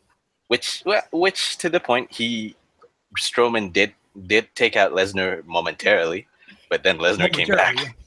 Yeah, we knew he'd be back. Yeah, we knew he'd be back and then tear the house down again. But yeah, it was a hard-hitting match from start to finish, and Reigns taking the pin is surprising. Not a bad one. It's a good one because, well, someone had to do it. Someone had to do the job, and Reigns actually did it. So kudos to him for taking the pin. Of course he did. You know, despite everything that people say about him on the internet wrestling community, Roman Reigns is one hell of a worker. He could sell, He can sell his ass off. He can work his ass off. He can sell his ass off. He can work. I'll put it this way. He'll outwork anybody on the frickin' men's roster. And make them look good. I mean, I could see him having a match with Bobby Roode, putting Bobby Roode over and making Bobby look like $1 million. I agree. That's a good worker. Yeah. I mean, I hated when I saw him get pinned, but it didn't surprise me. I mean, he has no problem, especially when he's going to lose, making everybody else look great. He's a company man through and through, i.e. The Undertaker was the same way. When all that money was being thrown around by WCW, Taker stayed. Yeah. Nash left, Hall left, X-Pac left and came back. Bret Hart left. A lot of big names left, and Taker stayed. Taker could have made a lot more money in WCW. He knew that, but he stayed. And you can't, I think what has happened is that, yes, with the passing of the torch at WrestleMania between Taker and Reigns, Taker over the past, last few years he was with WWE, was grooming Reigns to be the next locker room leader, and he's become that. People don't like it. And people don't like it. I believe he was handpicked by Taker to replace him as a locker room leader. You can see that. I can always see that because that's his role now. I believe that's his role now. It has been a great year for Romans as a whole. What with him propping up Braun Strowman and Braun Strowman subsequently propping him up as well. It just elevates him into this other level where he's just great at what he does now. He's a company worker. And not a knock on him. He's quietly becoming one of the people that you need to watch on Raw, which we will segue in right now. Actually, we'll do a quick segue on that one. I mean, this week's Raw was interesting. We forgot a match that was very important on SummerSlam. The Seth Rollins, Dean Ambrose versus The Bar. Okay, we did. That match, I'm going to start off on that. That match emotionally grabbed me because of what happened the previous Monday night when they finally reunited and did the fist bump in the ring. And they left. And if you look at and Legends Lover again has pointed this out to me more than once, that if you look at how their fist bump was done, there's room for a third. So they're teasing Roman Reigns to come back. Interesting. Maybe. I don't know if they're teasing Roman Reigns to come back or it just worked out that way. But every time they do it, there's always that space where there's that where in the V you got the middle where it would be just very simple for Reigns to put his fist in there and have the Shield be. True. Those two teams put on one hell of a match. Hard hitting, a lot of false finishes where you thought it was over. We all knew that eventually that Sheamus and Cesaro were going to have to give up the titles because Sheamus has a movie to go shoot. True. Okay. Fear the Hawk. I'm getting tired of. I think that team is about run its course. I mean, yes. The Bar. Yes, agree. And it's a good time. It's a feel good moment. It's almost time for Cesaro to go back face because he's getting louder pops than Sheamus is. True. Especially after that beach ball thing. Oh God! Yeah, he murdered a beach ball. That beach ball had a family. By God, it deserved it. There goes my booking. Mr. Dr. Senju versus Beach Ball for Nightly Mania. And then again, WrestleMania rules don't apply to Nightly Mania, so there's that. You can book it whatever you want. So, with me doing the job against the beach ball. Yay! That'll work. Book it. Post it as a fan post. I bet you'll get a lot of play with that. Flashes of Kota Ibushi versus Yoshiharu, a sex doll, came flashing into my mind at that one. But anyway, it was a fun match. Back to Dean Ambrose, Seth Rollins versus The Bar. It was a great match, yes. Emotional value because we finally see Dean Ambrose and Seth Rollins together, 1. We also see Dean Ambrose and Seth Rollins winning together, 2. We also see Dean Rollins and Seth Rollins as WWE Raw Tag Champs. Dean Ambrose get the Grand Slam for his career. Yes. He got the title Grand Slam. He is the first out of the Shield members to get the Grand Slam. Right. He's also the youngest at the age of 31. Okay. That's an interesting point. Yeah. He's what I think he was like this 19th Grand Slam winner, and he's also the youngest. He's the youngest. I do believe at the age of 31. Yeah, I do believe it. Kudos. It's hard to believe that he's been around since he was 18 years old. It's hard to believe, but when you go and study Dean Ambrose's past as a CZW, like in ROH, and then NXT as John Moxley and John Goodman, Jonathan Good, if you're looking even more into it. Yeah. It's a lot to digest. And yeah. Wait, I don't know who this guy is. I got to look him up. We are going to poke you with this one a lot of times. Yeah, hey, you know what though? Like I said last night to you, if you can't poke fun at yourself, then you're not allowed to poke at anybody else. I mean, I'll let you know when I don't know who someone is. Shit. Yeah, that's fine. Just go look him up. Just go look him up. Go Google him. Go Google him. Google him quick. Oh boy. Okay. My fault. I'm gonna put $20 on the tip jar because I forgot about Seth Rollins and Dean Ambrose on SummerSlam. So there's that. Okay. So let's do a quick recap on that SummerSlam then. Solid show. I think it was the show that happened not in a bad way. It's just in a good way. It's just a by the numbers kind of thing. Some results were surprising to say the least. Some results were surprising to say the least, like WWE not pulling the trigger on Nakamura. So there's one. That sucked, but It was a decent. It was a decent show, regardless of what it is. So it's a C for me. Taker, what do you think? You gave it a C? Yeah, I gave it a C. Unfortunately, even with the meat mountain of Arby's at the end, Yeah. Okay, which funnily enough, yeah, it made me fall. All right, Jay, what do you think? I agree. I would give it a C. I think my happiest moment was, which I can't believe we forgot about it, but was when Dean and Seth won. Me and my son were jumping around. So, but everything else was just, Sasha winning was great. I mean, C is good. Okay, Taker. I'll give it a C plus B minus, just to be C different. plus B. Oh, okay. You're generous. mainly because of the tag team, Rollins and Ambrose going over.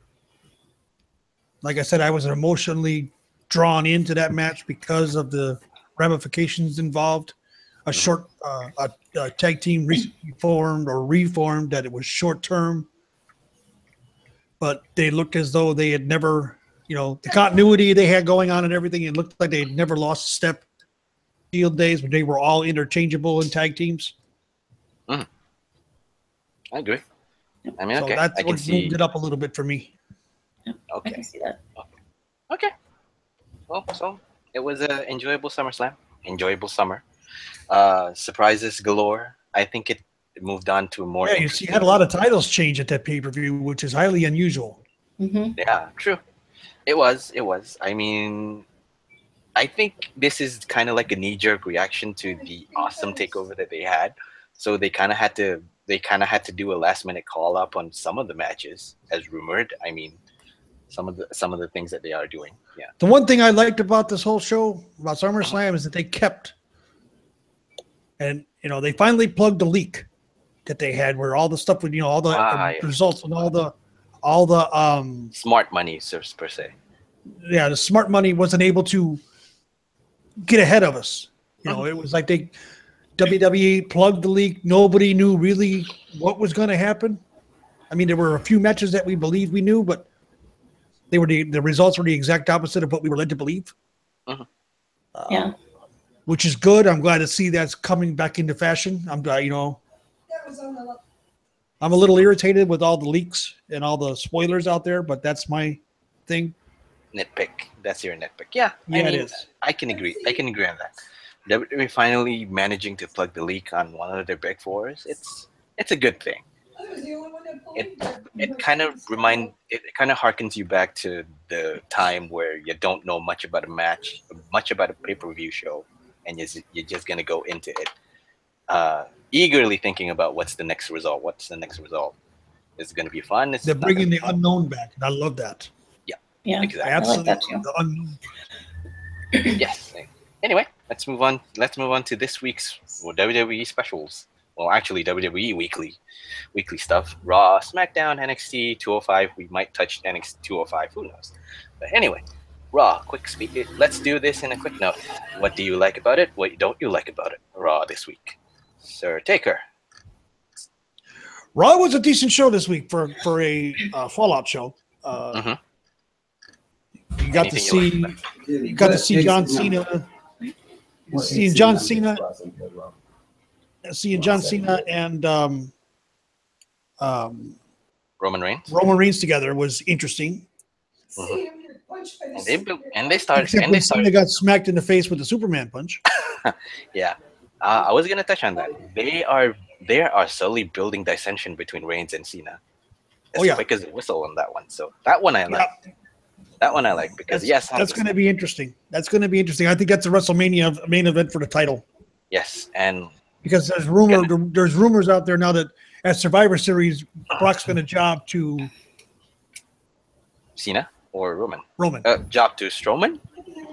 No, job to Roman Reigns. Oh, okay. Sorry. I mean, yes. I kind of agree with them. Yes, they're building the tension and the dissension on both Reigns and Cena quite early on this one. I like it, and I'm gonna pull a leaf out of your book, Taker. This is the place. This is the matchup where WWE will print money on this. So they're gonna print a lot of money on this too. Roman's gonna lose. Yeah. I mean, but the funny bit about this segment, that segment where they started building out the tension before Miz slotted himself into this, is that they can't decide on who they hate. The audiences can't decide on who they hate more, Roman or Cena. They both suck. They both suck. That was classic. You both suck. I mean, it's like I said before. You know, you announce Roman Reigns, his music hits, and the crowd initially pops, and then it's like, oh shit, I'm supposed to boo this guy. Boo. Yeah, but then he does something great. This is awesome. Yeah, but you suck. But you suck. Okay. But you suck. Sorry. There's my bratty fan coming out. Okay. Bring it out again. Bring it out again.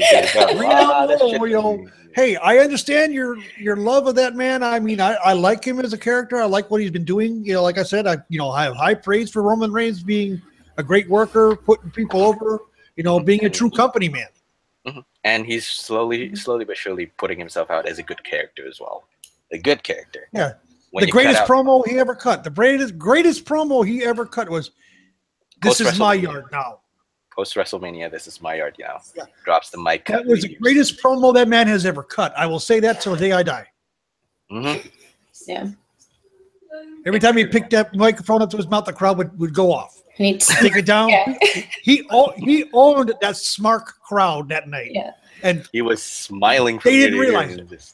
He was smiling and just said, "Oh yeah, I got you guys in the palm of my hand." 12 minutes.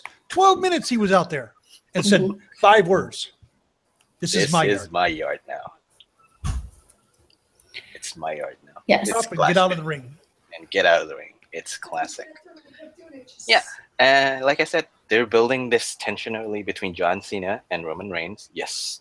I'm kind of feeling a little bit iffy on now, even though John Cena is a free agent now, but they're hyping up the free agent a little bit too much, in my opinion, on this show. Yeah. Just a nitpick on my end, but yeah, they're hyping John Cena up to be this free agent when I can point out a lot more free agents or soon to be free agents outside of WWE. That's one. But okay, point. I digress on that one. They're building it up. Jay, what do you like about this week's Raw? That was my favorite part. I mean, I don't like John Cena. Like how people feel about Roman Reigns that's how I feel about John Cena. There's just something missing for me. So I muted him while he was talking and then was hoping that it would be Roman Reigns when it come out. So I unmuted it and I was jumping up and down and okay. I just would love to see him just. Taker, would you imagine Jay muting and unmuting Cena? Oh yes, I would imagine that. Something I said to her when we were talking on Twitter last night is that, I asked her a question. I said, or made an observation. She's as big a mark for Roman Reigns as a big a mark as I am for Taker. Okay. Well, and I think she tended to. I don't like the talking, so that's why I love Roman too. He doesn't say too much. Like I'm not here to listen to people talk. Okay. So they kind of get up their own asses sometimes. Just like, okay. A lot of Undertaker's career, he had Paul Bearer doing a lot of the talking for him. Taker was never one to cut a long promo. Nope. Yeah. And whenever he tried to cut a long promo, it kind of failed. The promos, Undertaker. If Undertaker cuts a long promo, it never really is very good. I agree, and that was always one of his shortcomings. That was always one of his shortcomings. Par for the course, Roman Reigns did also exhibit that kind of similar mentality when he pulls off a long-winded promo, especially with the one-liner "Suffer and Shakatash." Oh, let's not go there. That was ridiculous. I'll just touch on that there. So there's that. But yeah, short and sweet, direct to the point. This is how a badass should portray himself to be. And both Undertaker and Roman Reigns as a whole, yes, they do. They do that perfectly by now. So No argument, no questions on there. So Aside from John Cena and Roman Reigns teasing dissension, teasing all that, I kind of like Seth Rollins and Dean Ambrose versus the Hardy Boys when they kind of have this segment in the ring. It's fine for what it is because you don't have the revival to get into a program with Seth and Dean for now. So yeah, let's just slot in the Hardys on this one. Bigger question is why don't you slot the Good Brothers, Carl Anderson and Luke Gallows in this one? But hey, I won't question something that is tried and tested with the Hardy Boys. So there's that. yeah, I see that. I mean, seeing the Gallows and Anderson, the Good Brothers. Seeing those two, they're technically heels. Seeing those two, that would be a perfect fit for those. I mean, I think in a way I see this happening because they don't have the revival to fall back to, number one, and number two because they just wanted to wrap up both Sheamus and Cesaro's plan because, like we posited, Sheamus is going off to go shoot a movie, correct? Like as far as I, that's the word I'm hearing. Yeah. Okay. And they're tying up loose ends for that. So if the Hardy Boys fall, what happened today, what happened this week, where both of them got beaten by Dean and Seth, I think, in a way, if they can work it out, Good Brothers can be slotted in as the next opponent. Who knows? Who else is there? I mean, there's. Well, like I said, unless who else are they going to fight with? Yeah, unless they bring AOP up. I mean, unless AOP is coming up to be their next opponents. The tag team division on Raw is quite dead. I said earlier, the tag team division on Raw is decimated. Right. Okay. Those are the good points on Raw. Some things that I don't like. There's too many average matchups this week. There's too many matchups that were just by the numbers kind of thing, and a disappointing fact on this week's Raw where Big Cass suffered a ACL tear.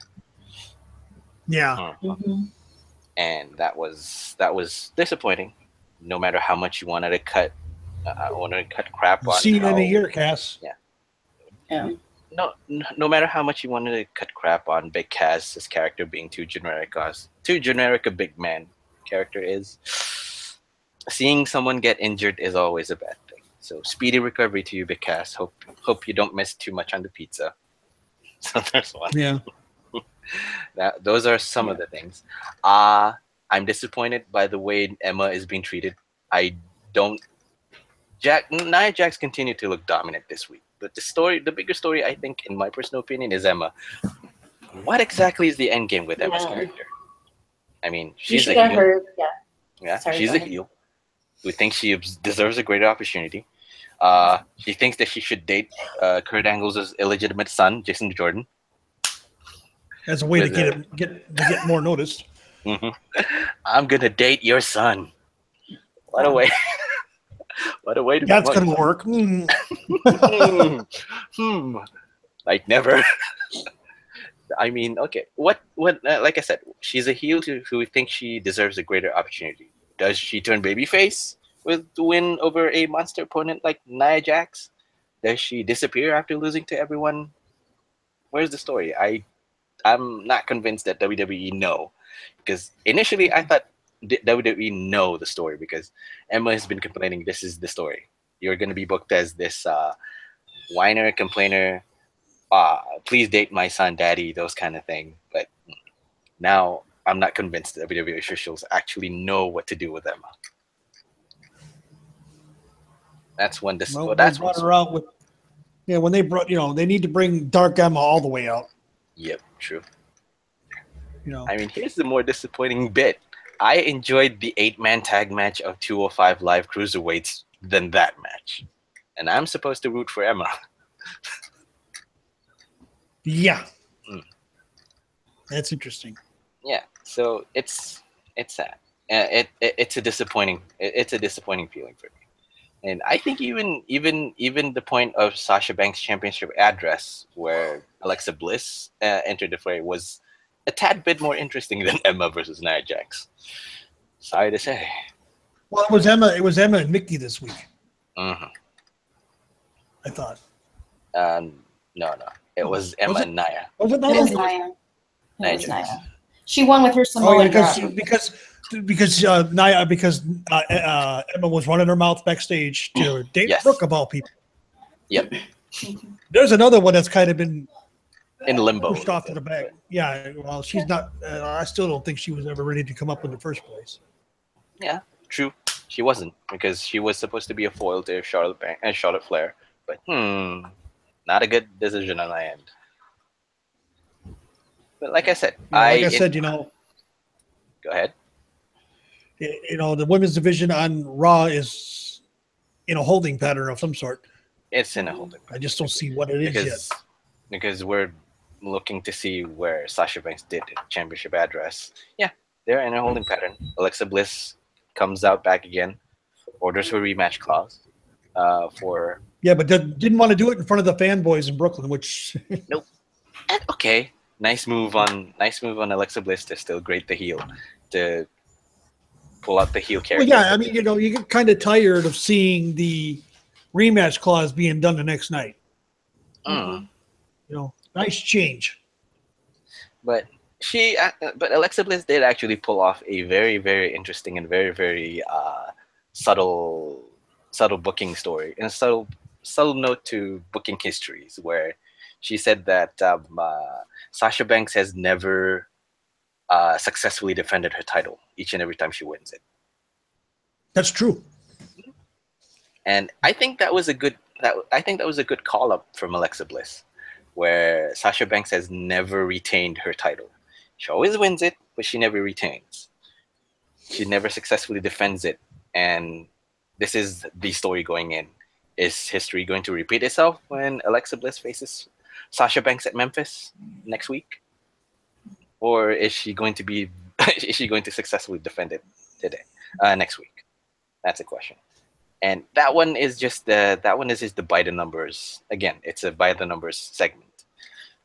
Like I said, there's a lot. I think, to me, there's a few high spots marred with a lot of average stuff that's going on. But still, it made Raw this week a decent to good show to watch.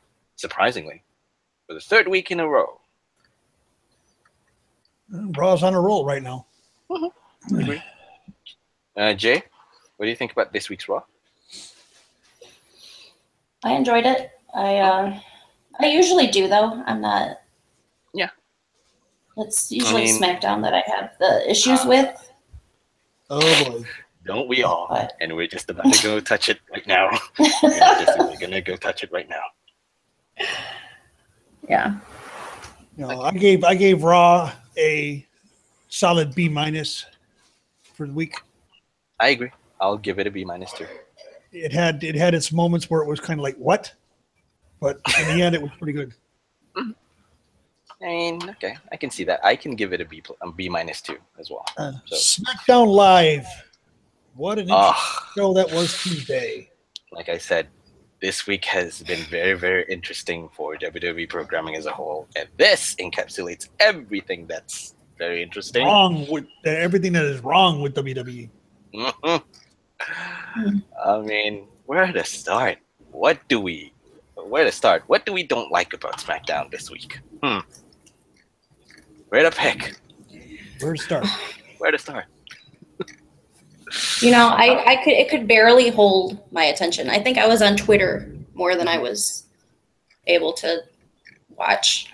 I mean, You guys might have to refresh some of my memory because I don't really remember. I don't remember much either. And I watched SmackDown yesterday. I don't remember much. I think that's the issue. The one thing I remember that actually was a high point of the night was the backstage segment with the Singh brothers and Daniel Bryan with Jinder Mahal. And Jinder Mahal's like, I'm not wrestling tonight, blah blah blah. And he goes, no, it's Shinsuke Nakamura against those two. True. Mm-hmm. That was nice. Yeah, that was a nice. I did see that part. Yeah, that was a nice word. Jinder tried to get involved, and it didn't work. And Kinshasa knee strike to the Singh brothers. 1, 2, 3. Shinsuke walks out with a head held high, laughing. Mm-hmm. And Jinder got his head knocked off too. Yep. I mean, yeah. Like I said, That was the high point. The rest, Nakamura versus the Singh brothers was classic. But yeah.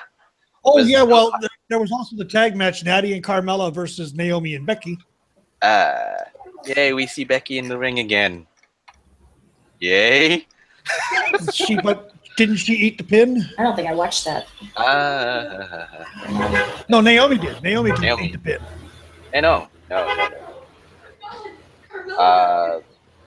Naomi won. Both Lynch and Naomi won via pinfall. Where that's right. Carmella ate the pin. That's right. Carmella ate the pin. But yeah, it was a run-of-the-mill match. I'd say in my notes it was a run-of-the-mill, just by the numbers kind of thing. I mean, the only highlight on that one is just Carmella teasing a Money in the Bank cash-in, trying to let Natalya take all the punishment, if you notice, because Natalya takes all the hard bumps and then just Carmella just getting ready to cash in. That's just what it looked like was going to happen. Yeah, that's what it looks like. I mean, yeah. But I mean, Natalya versus Naomi feud needs something else. I mean, like Taker said, I think Taker will be happy. Natalya pointing out that she's more than happy to remove the glow in the dark elements from the title. Thank God. That's not enough for a narrative to build around with a small feud with all they did was put that belt in a closet somewhere. You know that. You know, should Naomi regain the title, it'll make its appearance again. Because WWE wants Mattel to have that out by Christmas. Well, Mattel told them not happening. Not happening. Yeah, good move on Mattel. Thank God. That's one. Like I said, I'm a traditionalist. I'm old school. I prefer the titles to remain simple yet elegant. I agree. That Natty took a picture with her 2 paws with the title, and it was not glowing. So yeah, the only thing I was looking for was when I saw, I wanted to see the belt Tuesday night. I wanted to see the belt. And because the belt she took out of the ring was the Glow belt. Oh, and a lot more slightly low points on our side. We get to see Mojo Rawley and Zack Ryder again, the Hype Bros versus the Usos. Oh, not feeling them? Which the Hype Bros start. They don't. No, I'm not hyped. They have one match every 2 months. I mean, the matchup how can you get invested? How can you get invested in the Hype Bros when they're not used? I don't know. I know. I agree. I mean, I think this is a way that they wanted to showcase that the Usos look dangerous and nasty throughout this run of them. This is just a taste of what they've been up to. So there's that. Basically, they're feeding the Hype Bros to the Usos. So here's this match. Yeah. So here's that match, which is forgettable. It's just this is what I do. This is what we do now. We're heels. We're showcasing dominance. That's what they did, and they did it okay. That's just a check. That's just a nice check. High points. Glorious was sang in SmackDown this week, where we see the debut of former NXT champion who came to SmackDown Live, Bobby Roode. Yes. Interesting move. I'm waiting for the program between him and AJ Styles. Bobby Roode goes into this my SmackDown Live. It's all about because what is AJ Styles? The face of SmackDown. The face of SmackDown. He's the face that built SmackDown. He's the phenomenal one that built the house at SmackDown. He's the face that runs the place now. Yeah, that's one. But I'm more in. Even though I've already seen this, I'm interested in watching both Bobby Roode and Shinsuke Nakamura back again, just because of the entrances. Yeah, that'll be an interesting one too. Yeah. Let's record how long those two make their entrances coming in. because that's going to be one hell of a long entrance for both of them. Oh yeah. Even with Nakamura coming in with Lee England Jr. as the violinist Oh, again. that man can play that. Man, Mm-hmm. that is Agreed. something. And Bobby Roode coming in with the choirs and all that. So there's another one. But I noticed something about Bobby Roode, Mhm. his entrance on SmackDown Live, and you can actually see it. No There's fog. There's No actually turn- fog. There's actually fog. It's At just SmackDown, I didn't see it, but It's no on the floor. turntable either. no turntable. Hey. Yes, no turntable. Agreed. Hey. Wait a minute. I think I did look. I think I did see turntable, actually. It's I just didn't. turntable and smog. Because he turned around when I think it was the entrance on the stage where he's on the turntable. That's one. But yes, I like the idea of Bobby Roode coming into SmackDown. So there's that. And another surprising news is that Bobby Roode is trying to be pushed as a face on SmackDown. So that's an interesting thing. For his first feud, anyway. That would be Something's going to happen. He's going to turn heel. as quick as you drop a dime. So Bobby there's Roode's that. better as a heel anyway. He's always been better as a heel. He resonates better as a heel. What with this kind of character? I mean, the Ric Flair light, I think. But there was Yeah, also, and a lot of people. I brought this up in the nightly. There was a mention of beer money when What, Bobby with Roode James? was in the ring. Oh, Yeah, with- Bobby Roode and James Storm were beer money in the old promotion that refuses to die, now known as GFW, but was known as TNA back then. The cockroach that won't die. 3 things that won't die even after nuclear holocaust. Twinkies. What? 3 Yeah, things that won't Twinkies. die. after Twinkies, nuclear- GFW, and cockroaches. Oh, I Those know are the you three agree. things that will not die. Twinkies, cockroaches, and GFW. Whatever iteration GFW will happen to be next. First you have TNA, Yeah. and then Impact Wrestling. Well, if you want to add a fourth, we can also add AAA out of Mexico, but that's a whole different story. That's a different ball game altogether. I think we won't really look at that one. Anyway, that's one debut that we knocked out of the park with Bobby Roode coming in.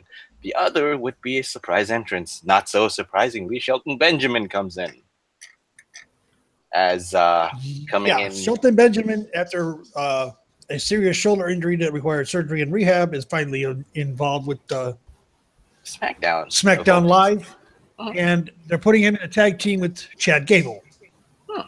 And if you look at Shelton Benjamin's face, he's not too pleased. Yep. Because if we remember correctly, Shelton Benjamin, known as the gold standard, heel character.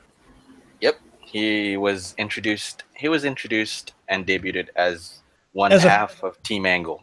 Right. I can't even remember the other half. Yep. Who- Charlie Haas was the other half. That's right. Charlie Haas and Shelton Benjamin. Surprising of surprises. I mean, okay, because the tease of this rumor mill that Shelton Benjamin is going to sign to WWE has been drawn out, and this is just okay. This is our solid take. Shelton Benjamin has come back. Very brief promo, managed to accomplish a lot of it. Showcases Gable's motivation just to start creating buzz for himself. It was fun because yes, and I think we can agree that Gable is actually the better person to be pushed than Jason Jordan, and this shows. Yep. yeah. It also welcomed back Benjamin. It also welcomed back Shelton Benjamin. One. And it created a new tag team with Chad Gable and Shelton Benjamin, and gives the fans a reason to tune in next week. And Benjamin looking a little bit worried, just pessimistic about him suddenly getting slotted into the tag team division. Probably, yeah. Who knows? There's a lot of things that can be accomplished with Shelton Benjamin in SmackDown Live, even though he's now a little bit aged. So there's that. Yeah. Well, like I said, he was supposed to have signed earlier in the year or late last year, but there was a shoulder issue. Yes, as always, the shoulder issue. And last, That's when the medical didn't clear because of his shoulder. Mhm, So WWE told him go rehab it. Go get get it taken care of, rehab it, and we'll sign you up. As soon as he was cleared, he was in. So I think so too. I have to give Vince and everybody credit there. Vince, Triple H, and the whole WWE that they stuck to their word with somebody. Yep, exactly. True. Jay, do you know who Shelton Benjamin is? No. Do you need to Google it? I didn't know who the hell that was. You need to Google it back again. No, you can go Google. I gotta look him up. Google is my friend. Yes, Google is your friend. What do you think about this week's SmackDown? Anything good on your end? Like you said earlier on, some of the things that happened on SmackDown were forgettable at best. So, any high spots for you? It is. Well, I was actually seeing new people on is exciting, especially when the audience is excited, because then it gets me excited because I'm like, oh, is this somebody? So I liked, those parts of it. But everything, I just feel like they're just, with the women, it's just always the same tag team crap that I just tune it out. So those were my 2 high points for the 2 new people that I didn't know. Well, that's, learning your fandom is new. It's only a couple years old, if that. Yeah. They're bringing in people from, like Bobby Roode came from TNA, and he was over New Japan for a while too, was he not? Yes, he was. And over at ROH, he threatened to take the title to ROH with him at one point from TNA. What was his name? I can't really remember back. I think he went by his own because that's his real name. No, he has a few ring names. If I believe. He was okay. He was Bobby Rude, Rude, as in Rude, Rude. He was Lee Awesome. He was Mark Rude, Rude as well, and Robert Roode. Right, Roode.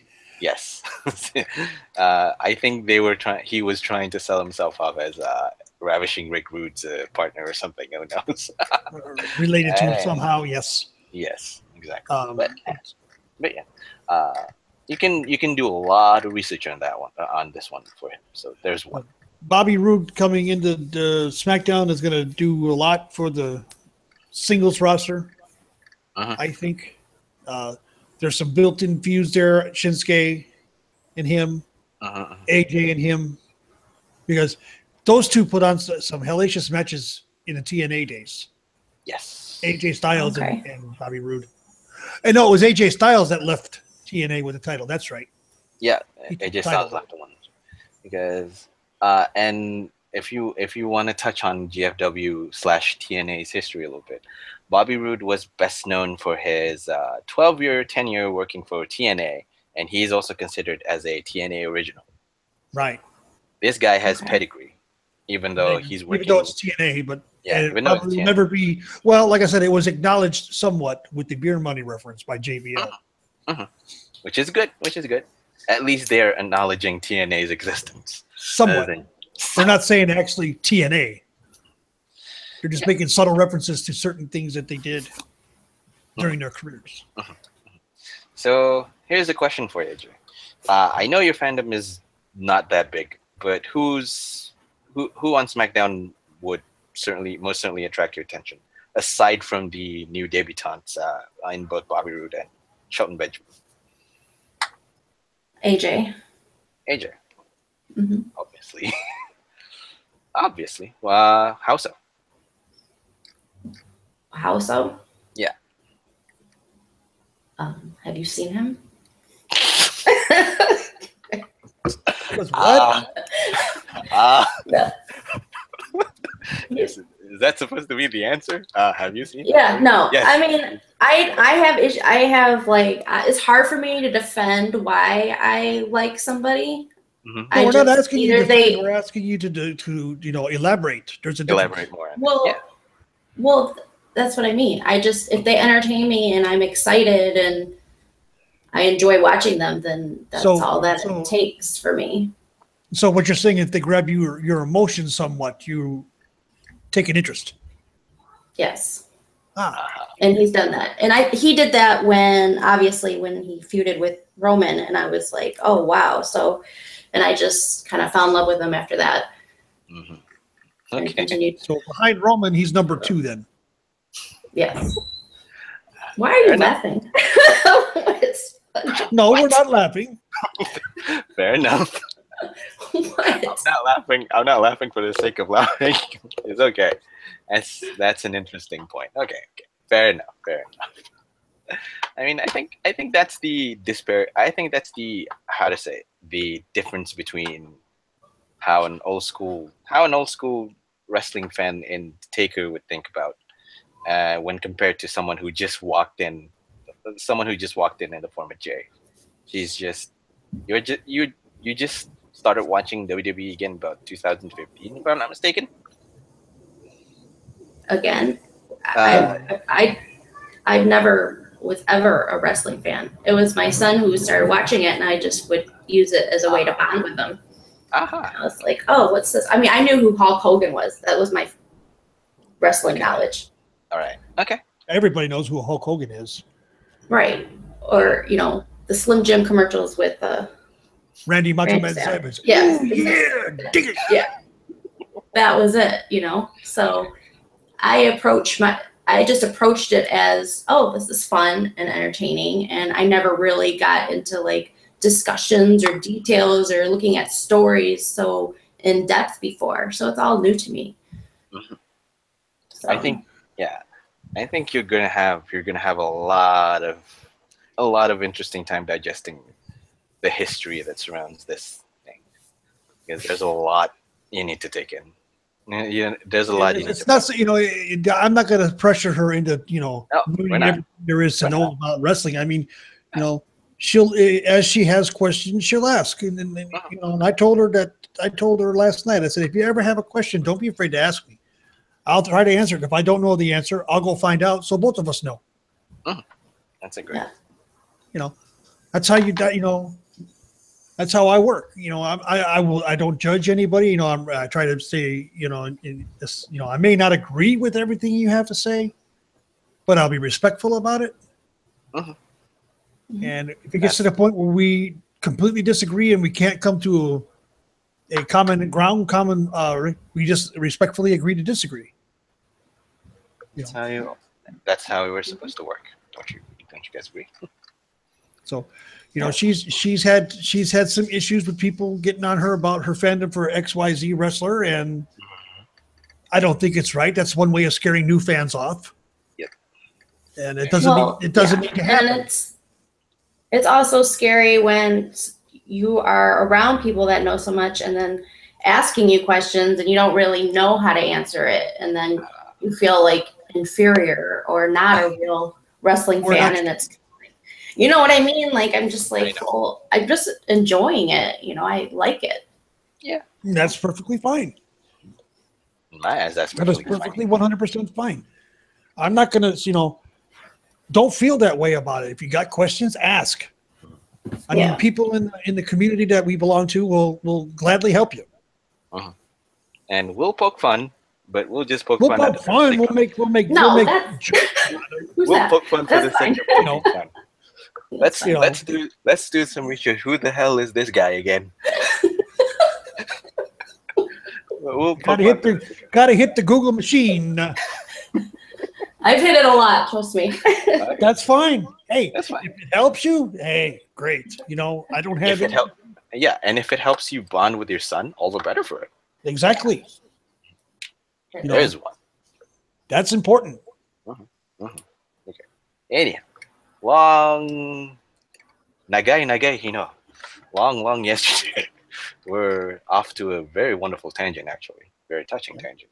Yes, it is. We actually forgot about the main event of Smackdown, AJ Styles and Kevin Owens. Quickly put, this is a wrap up. This is a wrap up for both AJ Styles and Kevin Owens. Just to nicely shuffle off Kevin Owens to face Shane McMahon. I'm gonna put $20 on that one just because I just do it. You didn't have to find yourself. That's fine. Yeah, I had to find myself again. Somehow the image of Shawn Michaels and Colonel Sanders' outfit crossed my mind again. Oh God. That's $20. I just can't get over the thing of having Rick was supposed to be in that spot. Yeah, but okay, I digress. I mean, I think I digress. Like I said, let's get back to AJ Styles and Kevin Owens. It's just a quick wrap up to the feud that they had, just to shuffle off Kevin Owens to face Shane McMahon. That's it.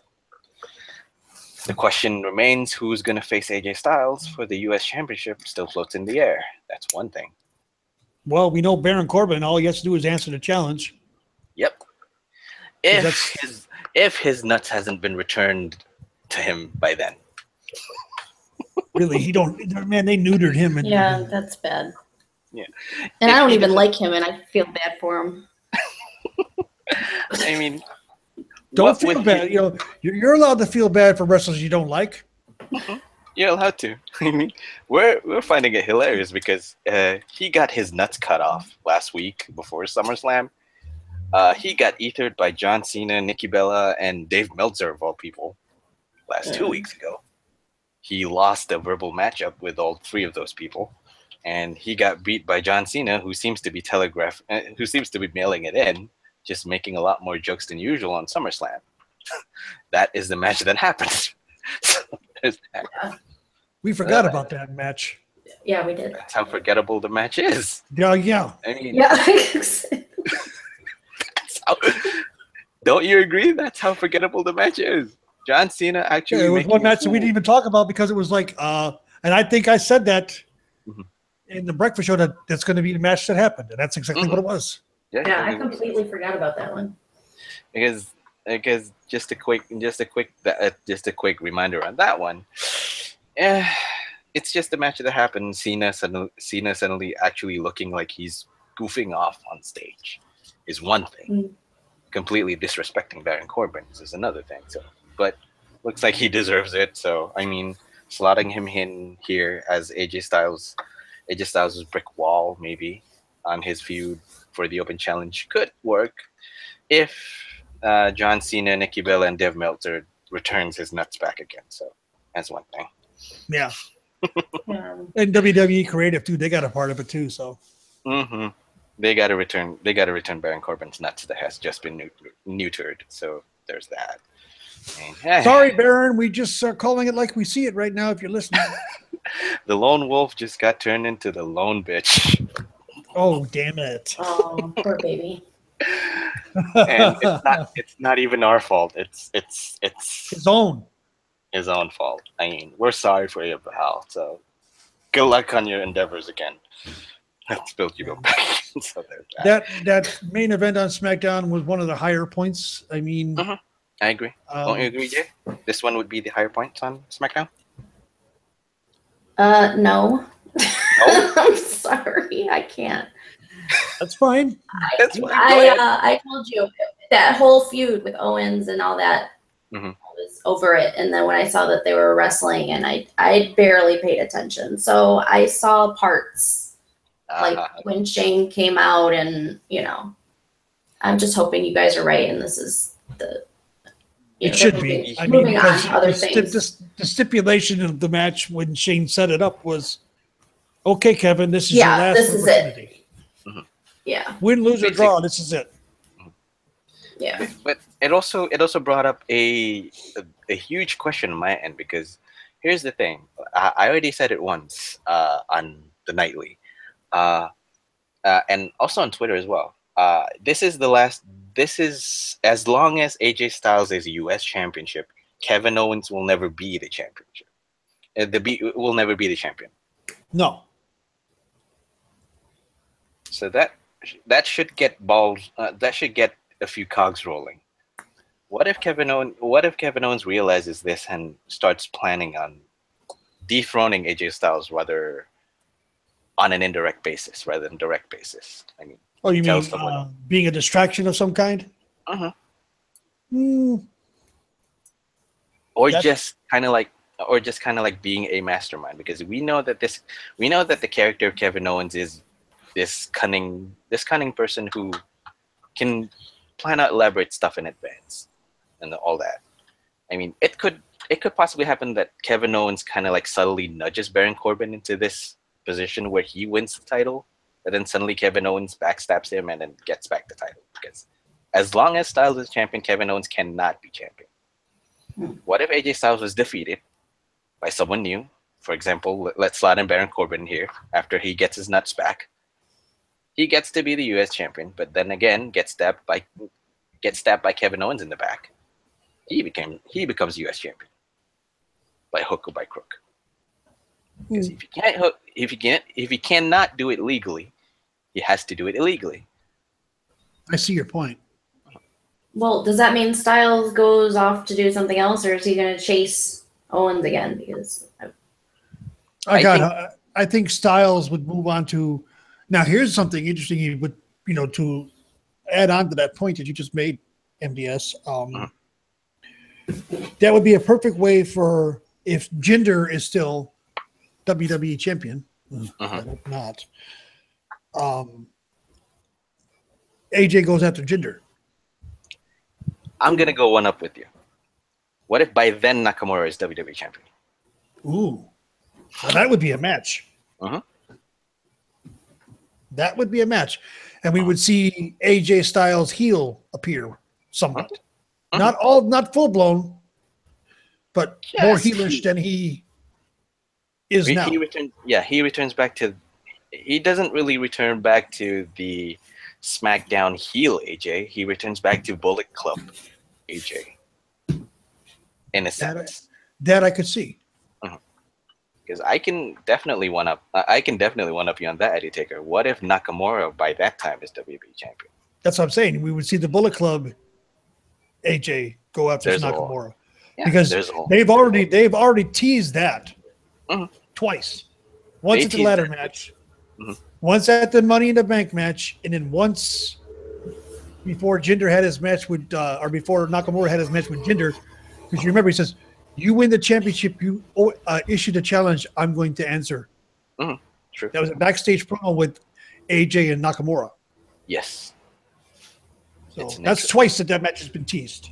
A third time. Would they save it for pay-per-view, or would they give it to us on free TV, quote unquote free TV? Good question. I think they'll have to save this for pay-per-view. I think they definitely need to save this on pay-per-view. Well, that's what everybody thought about John Cena Nakamura. Save it for pay-per-view, and it went on USA. So John Cena Nakamura doesn't really go for the title because this is a regular matchup. But yeah, I can see your point because these two are big names. Cena Nakamura was a pay-per-view match. It would have gone over real well on a pay-per-view. True. We both know that. True. But then, there was a lot of uproar over that. But I think it was fine for what it was. There was a lot of uproar over that match being on USA Network. Being on a weekly show. So I think it would make a lot more sense if that fantasy booking goes for pay-per-view because we don't really know when Nakamura would actually get the title, when WWE wants to pull the trigger to give Nakamura the title. So there's that. Like I said, we're spitballing on fantasy booking. So anyway, which we do a lot of. Anyway, real quick, we got to start, get this thing wrapped up. But real quick, let's touch on the NXT spoiler, the 800-pound gorilla in the room. And the 800-pound gorilla in the room that Taker would have mixed feelings about. Because part of it I'm happy about it because it was what I said 3 months ago that Asuka vacates the title undefeated.